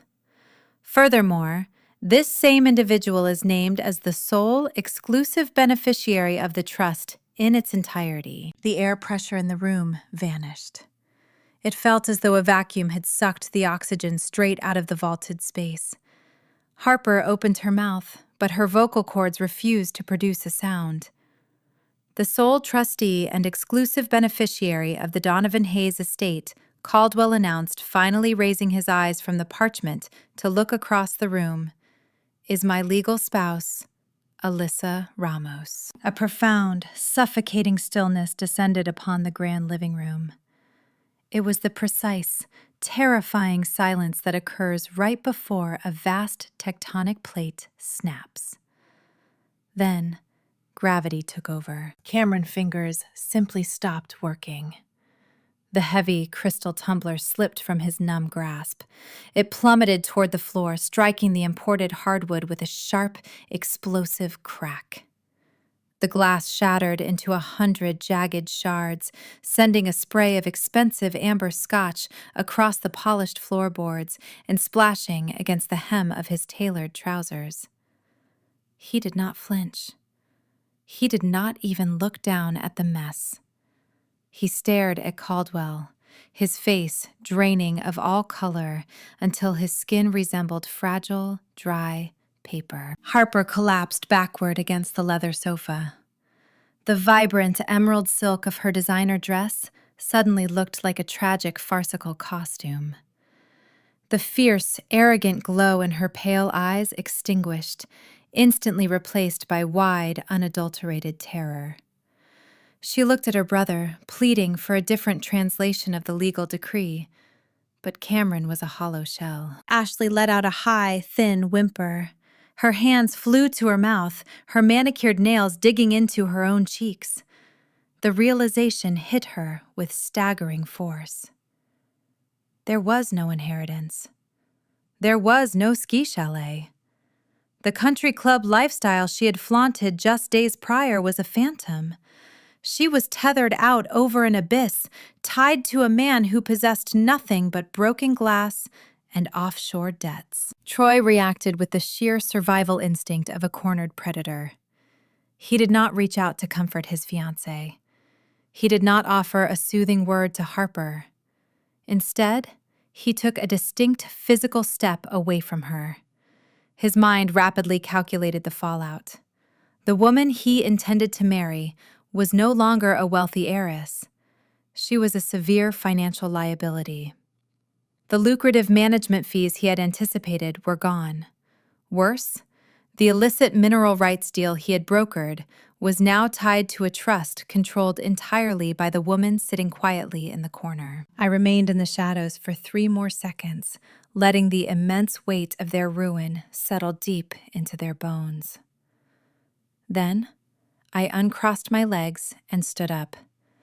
My low-heeled boots made a deliberate, rhythmic sound against the floor as I walked out of the corner and into the pool of sunlight streaming through the frosted window panes.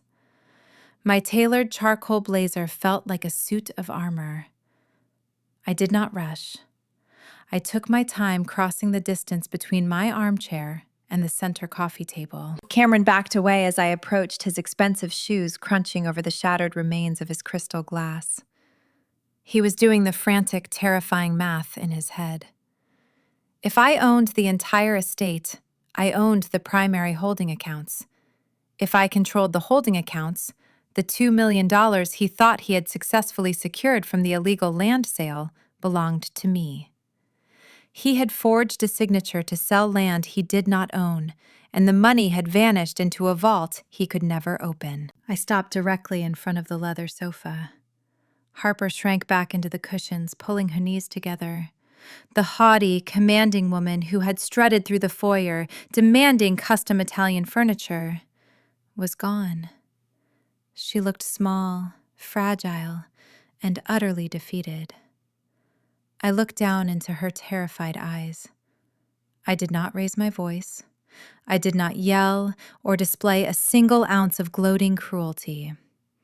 I kept my tone smooth, level, and laced with undeniable authority. 30 days ago, I began letting the words hang in the quiet space you sat across from me in the dining room and delivered a very specific promise. Harper swallowed hard, her chest heaving with shallow, panicked breaths. You told me not to get comfortable, I continued, maintaining unyielding eye contact. You loudly announced to everyone in this house that I was a glorified squatter. Troy shifted his weight, refusing to meet my gaze, staring intently at the front door. I tilted my head, offering Harper a soft, chilling smile. You said I would be out of this house by spring. Harper closed her eyes, a single tear cutting a track through her immaculate makeup. Actually, I said, my voice dropping to a crisp, decisive whisper that echoed off the stone fireplace. Make it by 5 o'clock today. A sharp, ragged sob tore from Ashley's throat. She turned on Cameron, her hands balled into fists, demanding to know how he could have let this happen, screaming that he had promised her millions. Cameron ignored his wife. His frantic eyes darted toward the large bay windows overlooking the front driveway. The sudden, terrifying realization of his forged deed eclipsed the loss of the inheritance. He knew the offshore buyers would demand their $2 million back or claim the land. He knew he had no ability to provide either. He looked at me, a desperate, sickening plea forming on his lips. He was about to beg. He was about to ask me to release the funds to cover his tracks, to save his life from the offshore syndicate. Before Cameron could form a single word, a new sound pierced the heavy atmosphere of a living room. It was not the howling Montana wind. It was the distinct, rhythmic crunch of heavy tires rolling up the frozen gravel driveway, followed by the slamming of multiple vehicle doors. The flash of red and blue emergency lights reflected faintly against the frosted glass of the front windows. The estate was no longer just a contested inheritance. It had officially become an active crime scene. The final phase of the operation had arrived, and the true cost of their greed was walking straight up the front steps. The rhythmic flash of red and blue emergency lights painted the frosted window panes, casting eerie shadows across the vaulted ceiling of the grand living room. The illusion of the untouchable high society estate vanished, evaporating into the thin mountain air. Heavy footsteps pounded against the wooden planks of the wraparound porch. Before anyone inside could formulate a cohesive thought, the towering mahogany front doors swung wide open. A harsh gust of bitter winter wind swept into the foyer, bringing a swirl of fresh snowflakes and the stark, chilling reality of federal law enforcement right onto the imported Persian rugs. 3 figures stepped over the threshold. Leading the formation was Agent Harris, the senior investigator from the Environmental Crimes Task Force. He wore a dark tactical windbreaker, adorned with the striking yellow letters of his agency. Flanking him were 2 armed deputies and a federal land inspector holding a thick metal clipboard. They moved with a deliberate, unhurried rhythm born of undeniable authority. Their boots tracked melting snow across the pristine floorboards, a visual representation of the mess my stepson had dragged into my home. Cameron backed away from the stone fireplace. His throat worked frantically, but no sound emerged. The shattered glass of his ruined Scotch tumbler crunched beneath his expensive leather shoes. He stared at the badges gleaming under the chandelier light. The shock of losing his $20 million inheritance was instantly eclipsed by a far darker realization. The impending ruin of his bank accounts was replaced by the terrifying specter of a concrete cell. Across the room, Troy attempted a stealthy tactical retreat. The coastal real estate broker understood the severe implications of federal windbreakers. He built his career flipping distressed suburban properties in California, navigating legal gray areas with slick charm. He knew when a deal turned radioactive. He took 2 slow, cautious steps toward the secondary hallway leading to the kitchen, intending to slip out the servant entrance and leave his fiancée to face the music alone. Agent Harris noticed the subtle movement. He raised a gloved hand, pointing a single stern finger directly at the broker. The silent command halted Troy in his tracks, rooting his polished shoes to the floor. I stepped forward, leaving the shadows of my armchair behind. I carried the sleek black leather portfolio that contained the culmination of my 30-day strategy. Agent Harris met me halfway across the room.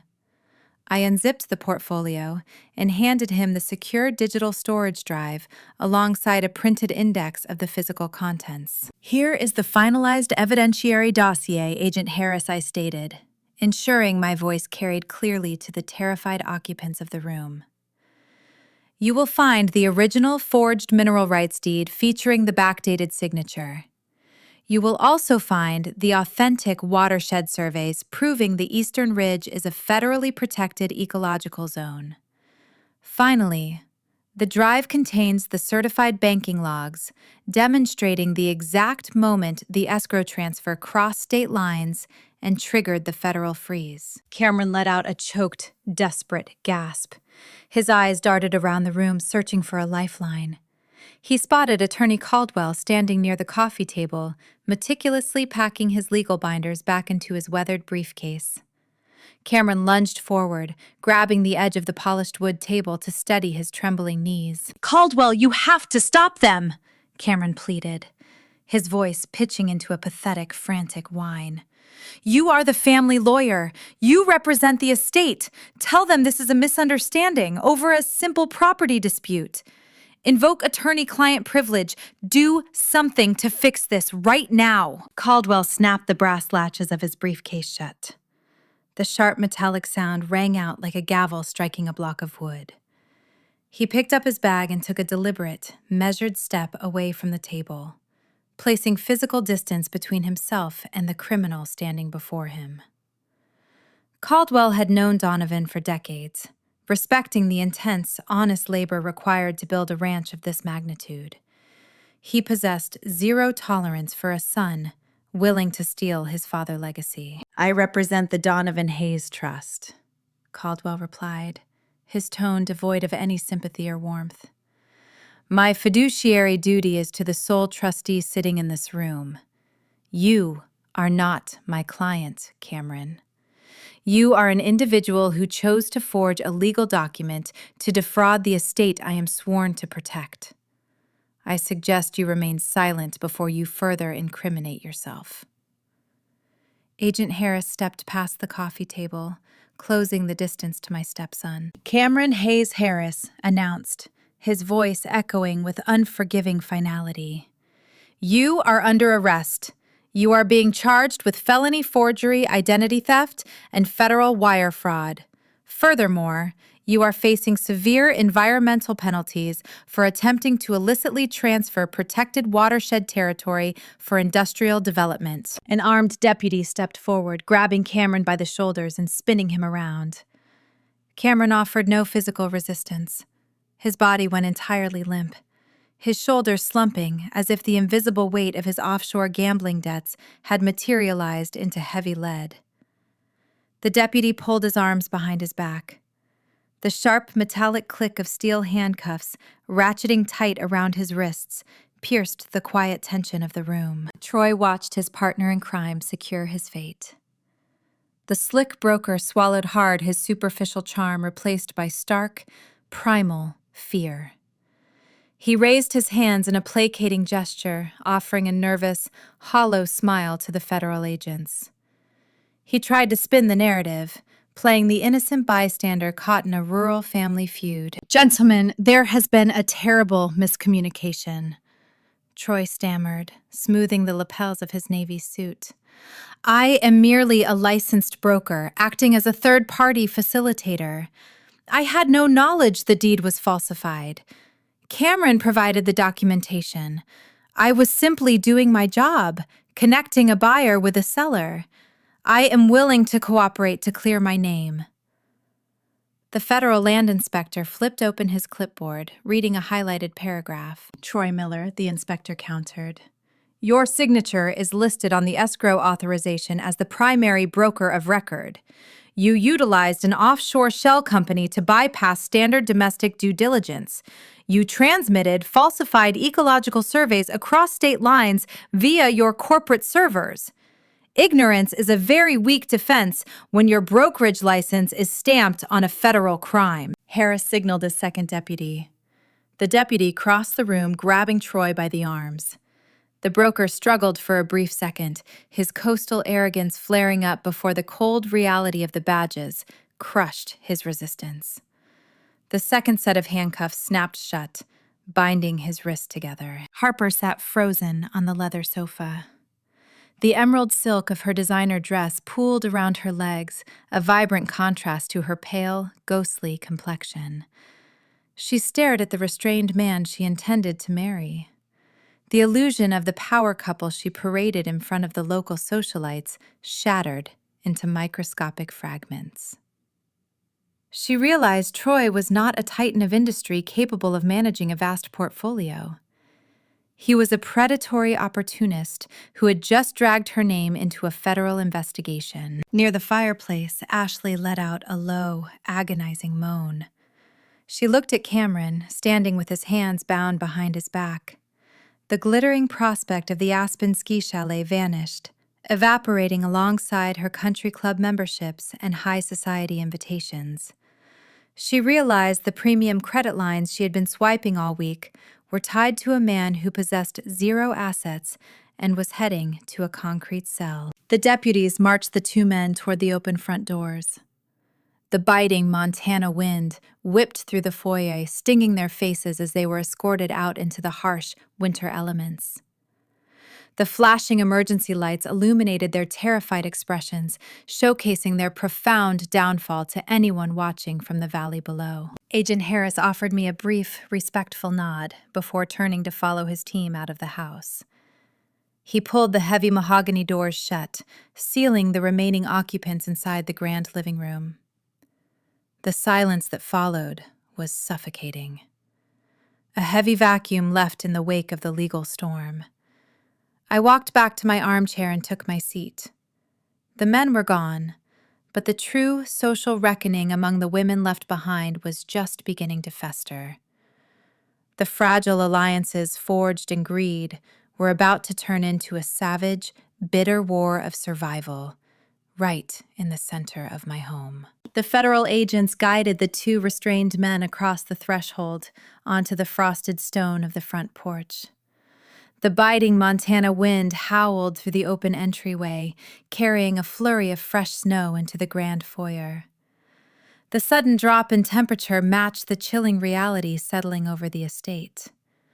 Harper stumbled from the leather sofa, her designer heels sliding against the imported rugs. She could not process the rapid disintegration of her fairy tale. She rushed toward the open doorway, clutching the doorframe as she stared out into the freezing afternoon light. Troy paused at the top of the concrete steps, fighting against the grip of the deputy holding his arms. Harper begged him to stay strong, promising they would hire the best defense attorneys in the state and beat the charges together. She called him her partner, her future husband, clinging desperately to the transactional romance she thought secured her elite status. Troy looked back at her over his shoulder. The slick, coastal charm he utilized to broker predatory real estate deals melted away, revealing the ruthless opportunist underneath. His tailored suit was rumpled and his wrists were bound in cold steel. He realized his master plan had collapsed. He knew the $20 million blind trust was fortified, and the woman standing in the doorway possessed zero access to the wealth he coveted. He let out a harsh, grating laugh that echoed against the timber columns of the porch. He told her she was a profound liability. He stared directly into her tear-filled eyes and loudly itemized her ruin. He reminded her she carried a brand new 6-figure auto loan for a luxury vehicle she could never repay. He pointed out her maxed-out credit cards and her pending custom furniture deliveries. "Fight this with what money?" Troy shouted, his voice cutting through the winter wind. "You are broke, Harper. You own nothing. You have no equity, no trust fund, and no future. I am severing all ties to a bankrupt fraud. Do not ever contact me again." As he shouted his cruel rejection, a second federal agent stepped beside him and began reciting the Miranda rights. The monotone recitation of his right to remain silent droned over Troy's bitter departure, blending with the sound of the idling federal SUVs in the driveway. The deputies forced him down the steps and into the back of a waiting vehicle. The doors slammed shut. The taillights flared red against the snowdrifts as the caravan rolled away down the long, winding driveway, leaving Harper isolated in the freezing doorway. She stood frozen, gripping the wooden frame until her knuckles turned white. Her emerald silk dress fluttered in the draft, a vibrant, mocking contrast to her pale, shattered expression. The man she intended to marry had just discarded her the second her manufactured wealth evaporated. The heavy mahogany doors slowly swung shut, carried by the wind clicking into place and sealing the silence back inside the grand living room. Near the dying embers of the stone fireplace, Ashley watched the entire sequence unfold. Her thick cashmere wrap slipped from her shoulders, pooling on the hardwood floor, unnoticed. She was the wife of a newly minted federal criminal. Her mind raced, processing the sheer devastation of her social standing. She hailed from a modest car dealership family in Billings, spending her entire adult life clawing her way into the exclusive country club circles of Bozeman. She married Cameron to secure a permanent seat among the elite. Now that seat was gone. The luxury ski chalet in Aspen was a phantom. The diamond necklace resting against her collarbone felt like a heavy chain binding her to a sinking ship. She knew the wealthy socialites she drank champagne with just yesterday would shun her, treating her like a contagious disease the moment the local newspaper published the arrest records. She needed a target for her suffocating panic. She required a scapegoat to bear the weight of her ruined life. Ashley locked her fierce, desperate gaze on her sister-in-law. The fragile alliance they built to mock my modest clothing dissolved into thin air. Ashley marched across the room, her heels clicking sharply against the floorboards. She pointed a trembling, accusing finger directly at Harper. She blamed Harper for the entire catastrophe. Ashley shrieked that Harper's relentless vanity pushed Cameron over the edge. She accused the younger woman of inciting the panic that drove her husband to forge the land deed. She detailed how Harper's arrogant demands for the master suite and expensive Italian leather furniture pressured Cameron to secure illicit funding just to keep the family facade intact. "You ruined my life!" Ashley screamed, her pristine blonde hair falling out of its perfect styling. "You brought that coastal grifter into our home and let him orchestrate a felony. I am going to be the laughingstock of the entire town because you needed a shiny new car to impress a man who just dumped you on the front porch." Harper spun around, her sorrow instantly replaced by raw, defensive fury.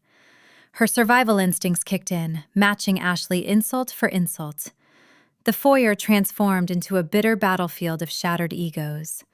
Harper mocked Ashley's humble beginnings, reminding her she was just a desperate social climber from a minor dealership family. She stated that Ashley's relentless demands for diamonds and ski vacations were the true catalyst for Cameron's desperation. She called her sister-in-law a parasite who contributed nothing to the estate but a mountain of retail debt. The two women screamed at each other, trading vicious, venomous barbs. They weaponized their deepest insecurities, tearing apart the manufactured unity they had proudly projected just a few hours earlier. They paced the living room, hurling blame and shedding their polished country club personas to reveal the shallow, terrified individuals underneath. They argued over unpaid bills, ruined reputations, and the impending social exile they both faced. I remained seated in my high-backed armchair nestled in the shadows of the room.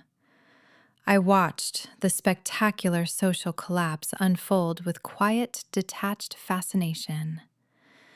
Attorney Caldwell stood near the center coffee table, holding his weathered briefcase, silently observing the predictable outcome of unchecked greed. The legal trap I carefully constructed only exposed their financial crimes, but the psychological trap allowed them to dismantle their own familial bonds. I did not need to raise my voice. I did not hurl a single insult or demand an apology. They were performing the execution themselves, stripping away their own dignity, piece by piece, right in front of me. Their screaming match reached a fever pitch, echoing off the vaulted timber ceilings. Ashley threatened to hire a ruthless divorce attorney to separate herself from Cameron's legal nightmare, entirely oblivious to the fact that her joint accounts were currently under a federal freeze. Harper sobbed loudly, sinking onto the bottom step of the grand staircase, mourning her lost influencer lifestyle and her fractured engagement. Caldwell adjusted his wire-rimmed glasses, gripping the handle of his bag. He had witnessed enough destruction for one afternoon. He offered me a brief, respectful nod, tipping his head in silent acknowledgement of the flawless victory. He turned and walked quietly toward a side exit, departing the toxic environment and leaving the heirs to wallow in their own wreckage. The heavy oak door clicked shut behind the attorney. The sound seemed to break the spell in the foyer. Ashley and Harper stopped screaming, their energy entirely depleted. The room fell into an exhausted, heavy stillness, broken only by the ragged, frantic breathing of the two defeated women. They sat on opposite ends of the vast space, refusing to look at each other, surrounded by the luxurious artifacts of an empire they would never rule. I took a slow, steady breath, smoothing the fabric of my tailored charcoal blazer. I uncrossed my legs and stood up.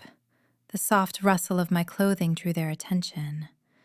Two pairs of red, tear-streaked eyes turned toward me. They looked up at the quiet environmental geologist they had dismissed as a boring burden. They finally recognized the architect of their ruin. The dust had settled. The legal mandates were executed. The federal authorities had cleared the primary threat from the board. There was only one final task remaining to purify the estate. The time had come to enforce the ultimate boundary and physically remove the remaining debris from my property.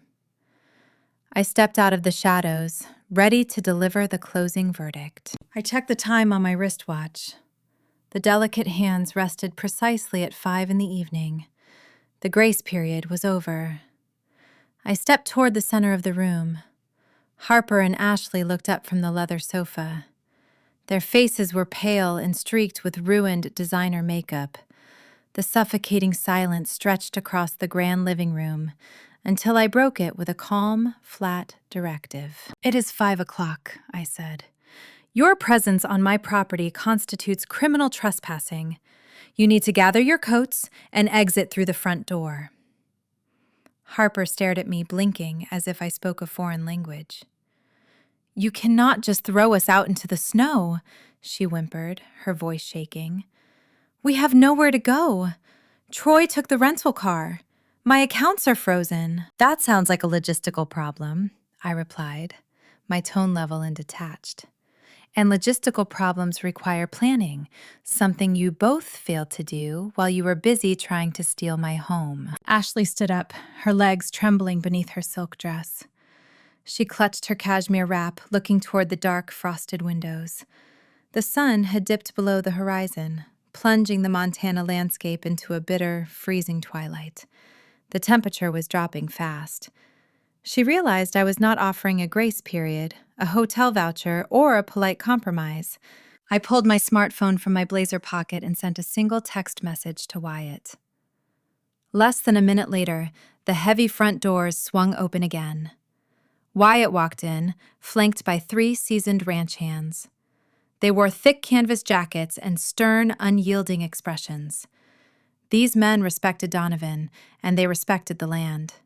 They had zero patience for the entitled women who had treated them like indentured servants all week. "Escort them off the premises," Wyatt I instructed. "They are permitted to take the coats on their backs and the handbags they are currently holding. Everything else remains inside for inventory." "Yes, ma'am," Wyatt replied, his deep voice rumbling through the foyer. He gestured toward the open doorway. "Ladies, time to walk." Harper let out a sharp sob, backing away. She tried to grab a decorative silver vase from the console table, a petty final attempt to salvage some physical wealth. One of the ranch hands stepped forward, placing a firm, calloused hand over hers, forcing her to release the antique. He guided her firmly toward the exit. Ashley did not fight. The sheer exhaustion of her ruined social standing had drained her energy. She pulled her wrap tight around her shoulders and walked out the door, her designer heels clicking a slow, defeated rhythm against the floorboards. She knew she was stepping out of elite society and walking straight back to the minor car dealership life she had spent a decade running away from. I followed them to the threshold, standing on the covered porch as the biting winter wind whipped my hair. The cold felt refreshing, a cleansing sweep, carrying away the lingering toxicity. The two women stumbled down the frosted concrete steps, shivering in the harsh elements. They huddled near the edge of the circular driveway, pulling out their phones to call for a ride, finding zero comfort in the digital screens that had fueled their vanity just hours prior. As they stood in the freezing twilight, the low rumble of a heavy diesel engine broke the quiet mountain air. A large commercial delivery box truck slowly navigated the winding driveway, its headlights cutting through the falling snow. The truck pulled up right behind the spot where Harper had parked her new luxury vehicle earlier that week. The air brakes hissed loudly as the driver put the vehicle in park. 2 delivery men hopped out of the cab carrying thick clipboards. The lead driver looked at the grand estate, then down at his paperwork. "Delivery for Harper Hayes," the driver called out, his voice carrying over the wind. "We have the imported Italian bedroom suite. We need a signature to unload the crates." Harper lifted her head, her red eyes widening. The $50,000 custom furniture she had ordered for the master bedroom she intended to steal had finally arrived. She took a hesitant step forward, wrapping her arms around her shivering torso. "That is mine," she said, her teeth chattering loudly. "I ordered that." The delivery driver looked at her ruined silk dress and lack of a winter coat, then looked back at his clipboard. "The invoice specifies delivery to the estate owner, and the billing is tied to the central property account. Are you the homeowner?" I stepped forward, descending the first 2 steps of the porch. "I am the homeowner," I announced, my voice clear and steady. "And I am the sole trustee of the estate account that funded this purchase." The driver walked past the shivering women and handed the clipboard up to me. I reviewed the itemized invoice cheerfully. It featured a stunning, handcrafted Italian leather desk, a matching ergonomic chair, and a set of pristine marble shelving units. Harper had exquisite taste when she was spending other people's money. I took the driver pen and signed my name with a fluid, elegant stroke on the bottom line. "Thank you," I told the driver, handing the clipboard back. I turned toward my foreman. "Wyatt, could you please direct these gentlemen to my home office in the East Wing? I believe that new Italian desk will look perfect under the window overlooking the prairies." "Right away, boss," Wyatt replied, a rare, genuine smile touching the corners of his mouth. He signaled the delivery men to open the cargo bay doors. Harper watched in silent, shivering agony as the men began unloading the pristine wooden crates. The luxury goods she had selected to celebrate her fake victory were being carried directly into the sanctuary of the woman she had mocked.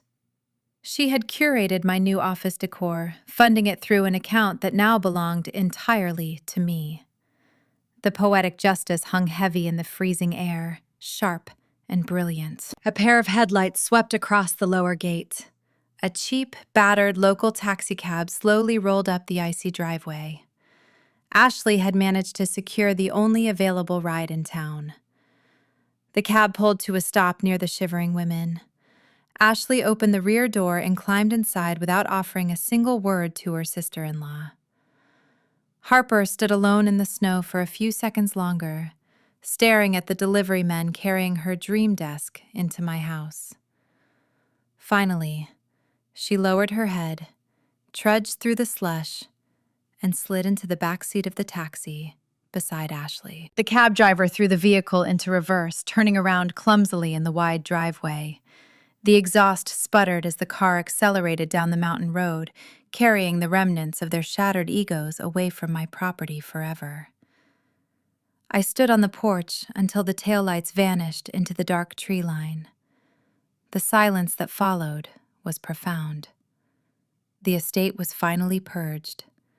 The suffocating tension that had gripped the halls since the funeral was gone, replaced by a deep, resonant peace. I turned and walked back inside, leaving the heavy front doors open just long enough for the delivery crew to maneuver the last crate into the foyer. I guided them toward the east wing, watching as they unboxed the stunning craftsmanship of the new furniture. The dark, rich leather of the desk paired beautifully with the rugged timber walls of my office. It was a tangible trophy of a flawless victory, a functional reminder of the price of arrogance. Once the delivery crew departed, I walked through the quiet, empty halls of the mansion. I did not feel lonely. I felt a profound sense of ownership.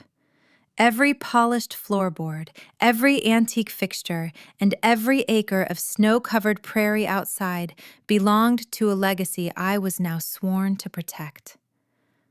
I navigated through the grand living room, stepping past the exact spot where the federal agents had placed the handcuffs on the men who tried to steal my future. I pushed open the rear glass doors and stepped out onto the expansive back porch. The sky above had cleared, revealing a brilliant canopy of sharp, glittering stars. The moon hung low, casting a pale silver glow over the rugged terrain. I leaned against the sturdy wooden railing, taking a deep breath of the crisp, untainted mountain air. The heavy crunch of boots on the snowpack drew my attention. Wyatt walked around the corner of the house holding 2 steaming ceramic mugs. He climbed the porch stairs and handed one to me. The rich aroma of dark roast coffee mingled with the scent of pine. "The main gate is secured," Wyatt reported, taking a sip from his mug. "The new security codes are active. No one gets up that driveway without your direct authorization." "We need to discuss the lower pastures," Wyatt added, leaning against the wooden post. "The snow will melt in a few months. I need your orders for the spring grazing season. We have a new herd arriving in early May. I will have the land rotation schedules drafted by the end of the week." I promised, taking a sip of the hot coffee. "We will make sure the eastern prairies are ready for them." The old foreman looked out over the vast, darkened horizon.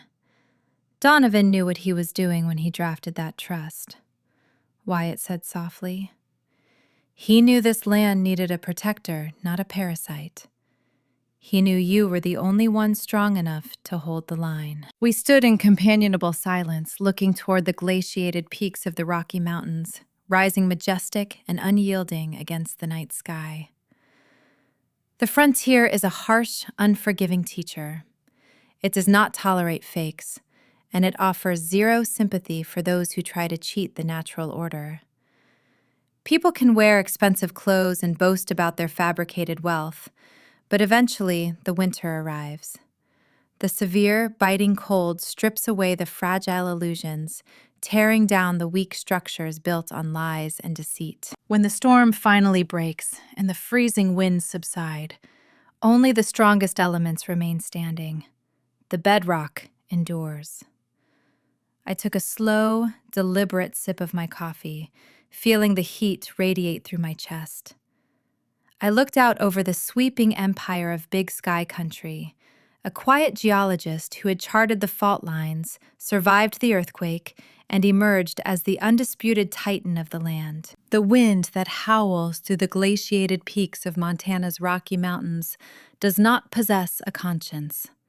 It does not care about the size of a bank account, the designer labels on a tailored suit, or the pristine optics of high society standing. It merely exists, relentlessly stripping away anything fragile, artificial, or poorly constructed, until only the deepest bedrock remains. In observing the tragic, spectacular downfall of Cameron and Harper, the entitled heirs who willingly orchestrated their own destruction while blinded by unearned arrogance, we are forced to confront a deeply uncomfortable mirror, reflecting our own modern American family dynamics. When we look at the wreckage left in the foyer of that $20 million Bozeman estate, it is easy to view this purely as a triumphant tale of a brilliant woman outsmarting her cruel stepchildren. But beneath the satisfying hum of poetic justice lies a profound, devastating tragedy about the failures of modern parenting, the erosion of traditional family responsibility, and the toxic consequences of shielding our children from reality. It is a cautionary tale that challenges the very foundation of how we raise the next generation. In American culture, especially within the romanticized concept of the self-made family, we are aggressively conditioned to believe that the ultimate measure of parental success is providing a better life for our offspring. We measure our devotion by the zip codes we provide, the exclusive country clubs we join, and the luxury vehicles we park in our driveways. We hustle, sacrifice, and exhaust ourselves building towering empires so our children will never have to struggle the way we did. We hand them the keys to kingdoms they did not build, entirely ignoring the vital necessity of teaching them how to maintain the castle. Donovan Hayes was a man of the earth, a titan of Big Sky Country who understood the grueling, honest labor required to extract value from the soil. He knew what it meant to work until your hands bled, to respect the delicate balance of the environment, and to value a handshake as a binding contract.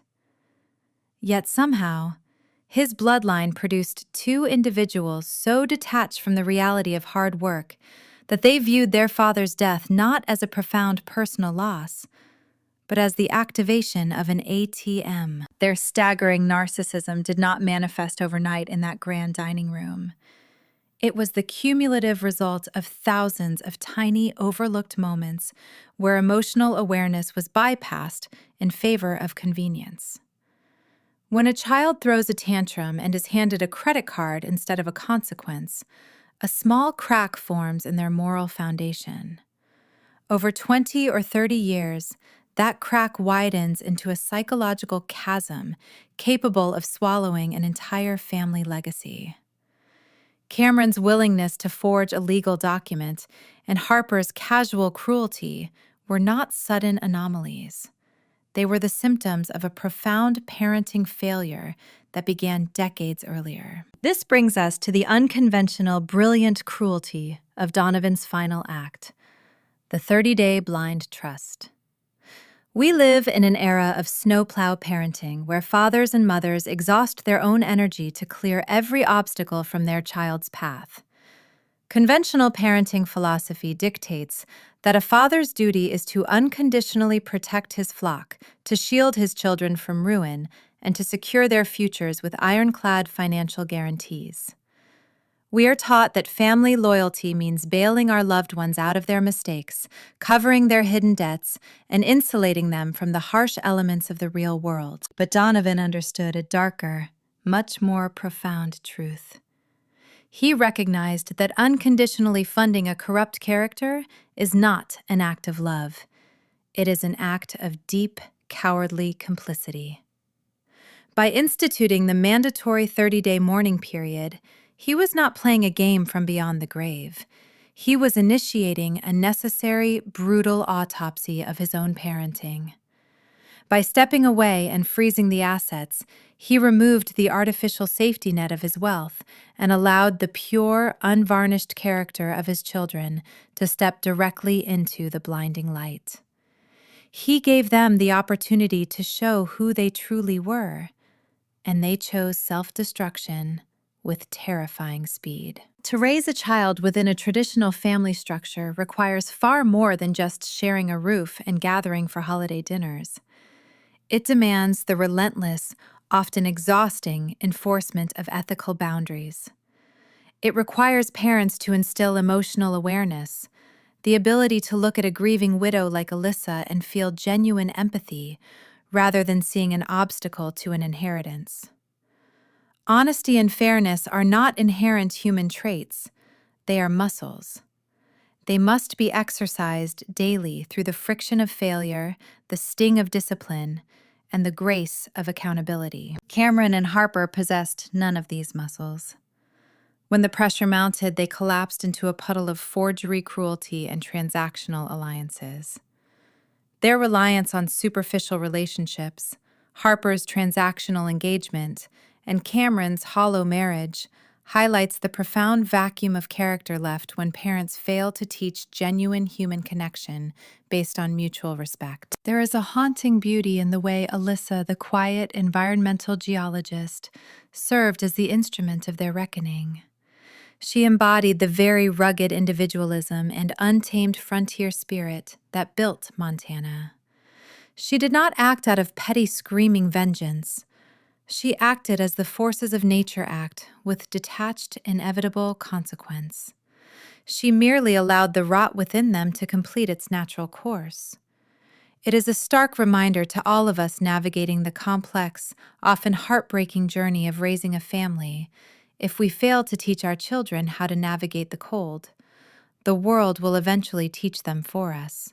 And the world is far less forgiving than a mother or a father. If you found yourself captivated by the intricate layers of this story, by the delicate dance between human psychology and inevitable justice, I encourage you to follow Samantha Told Stories.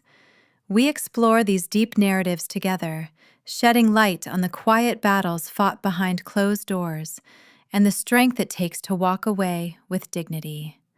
Subscribe to join our community and never miss a story that challenges your perspective. As we unpack the ashes of the Hayes family legacy, we are left with a lingering, uncomfortable silence. Look closely at the children in your own life, the family members you continuously protect, the loved ones whose flaws you quietly sweep under the rug to maintain the illusion of a happy home. Are you building bedrock, or are you financing a house of cards? Will your children possess the integrity to survive the winter when your protection is finally gone? Or will they shatter the moment the temperature drops? We are conditioned to believe that a parent's greatest tragedy is watching their child fall. That is a lie born of sentimentality. The ultimate parental failure is realizing you raised a person who deserves to fall. Sometimes the most profound, agonizing act of love you can offer your children is to step back, lock the doors, and let the winter break them, hoping that whatever is left in the spring is finally strong enough to stand on its own.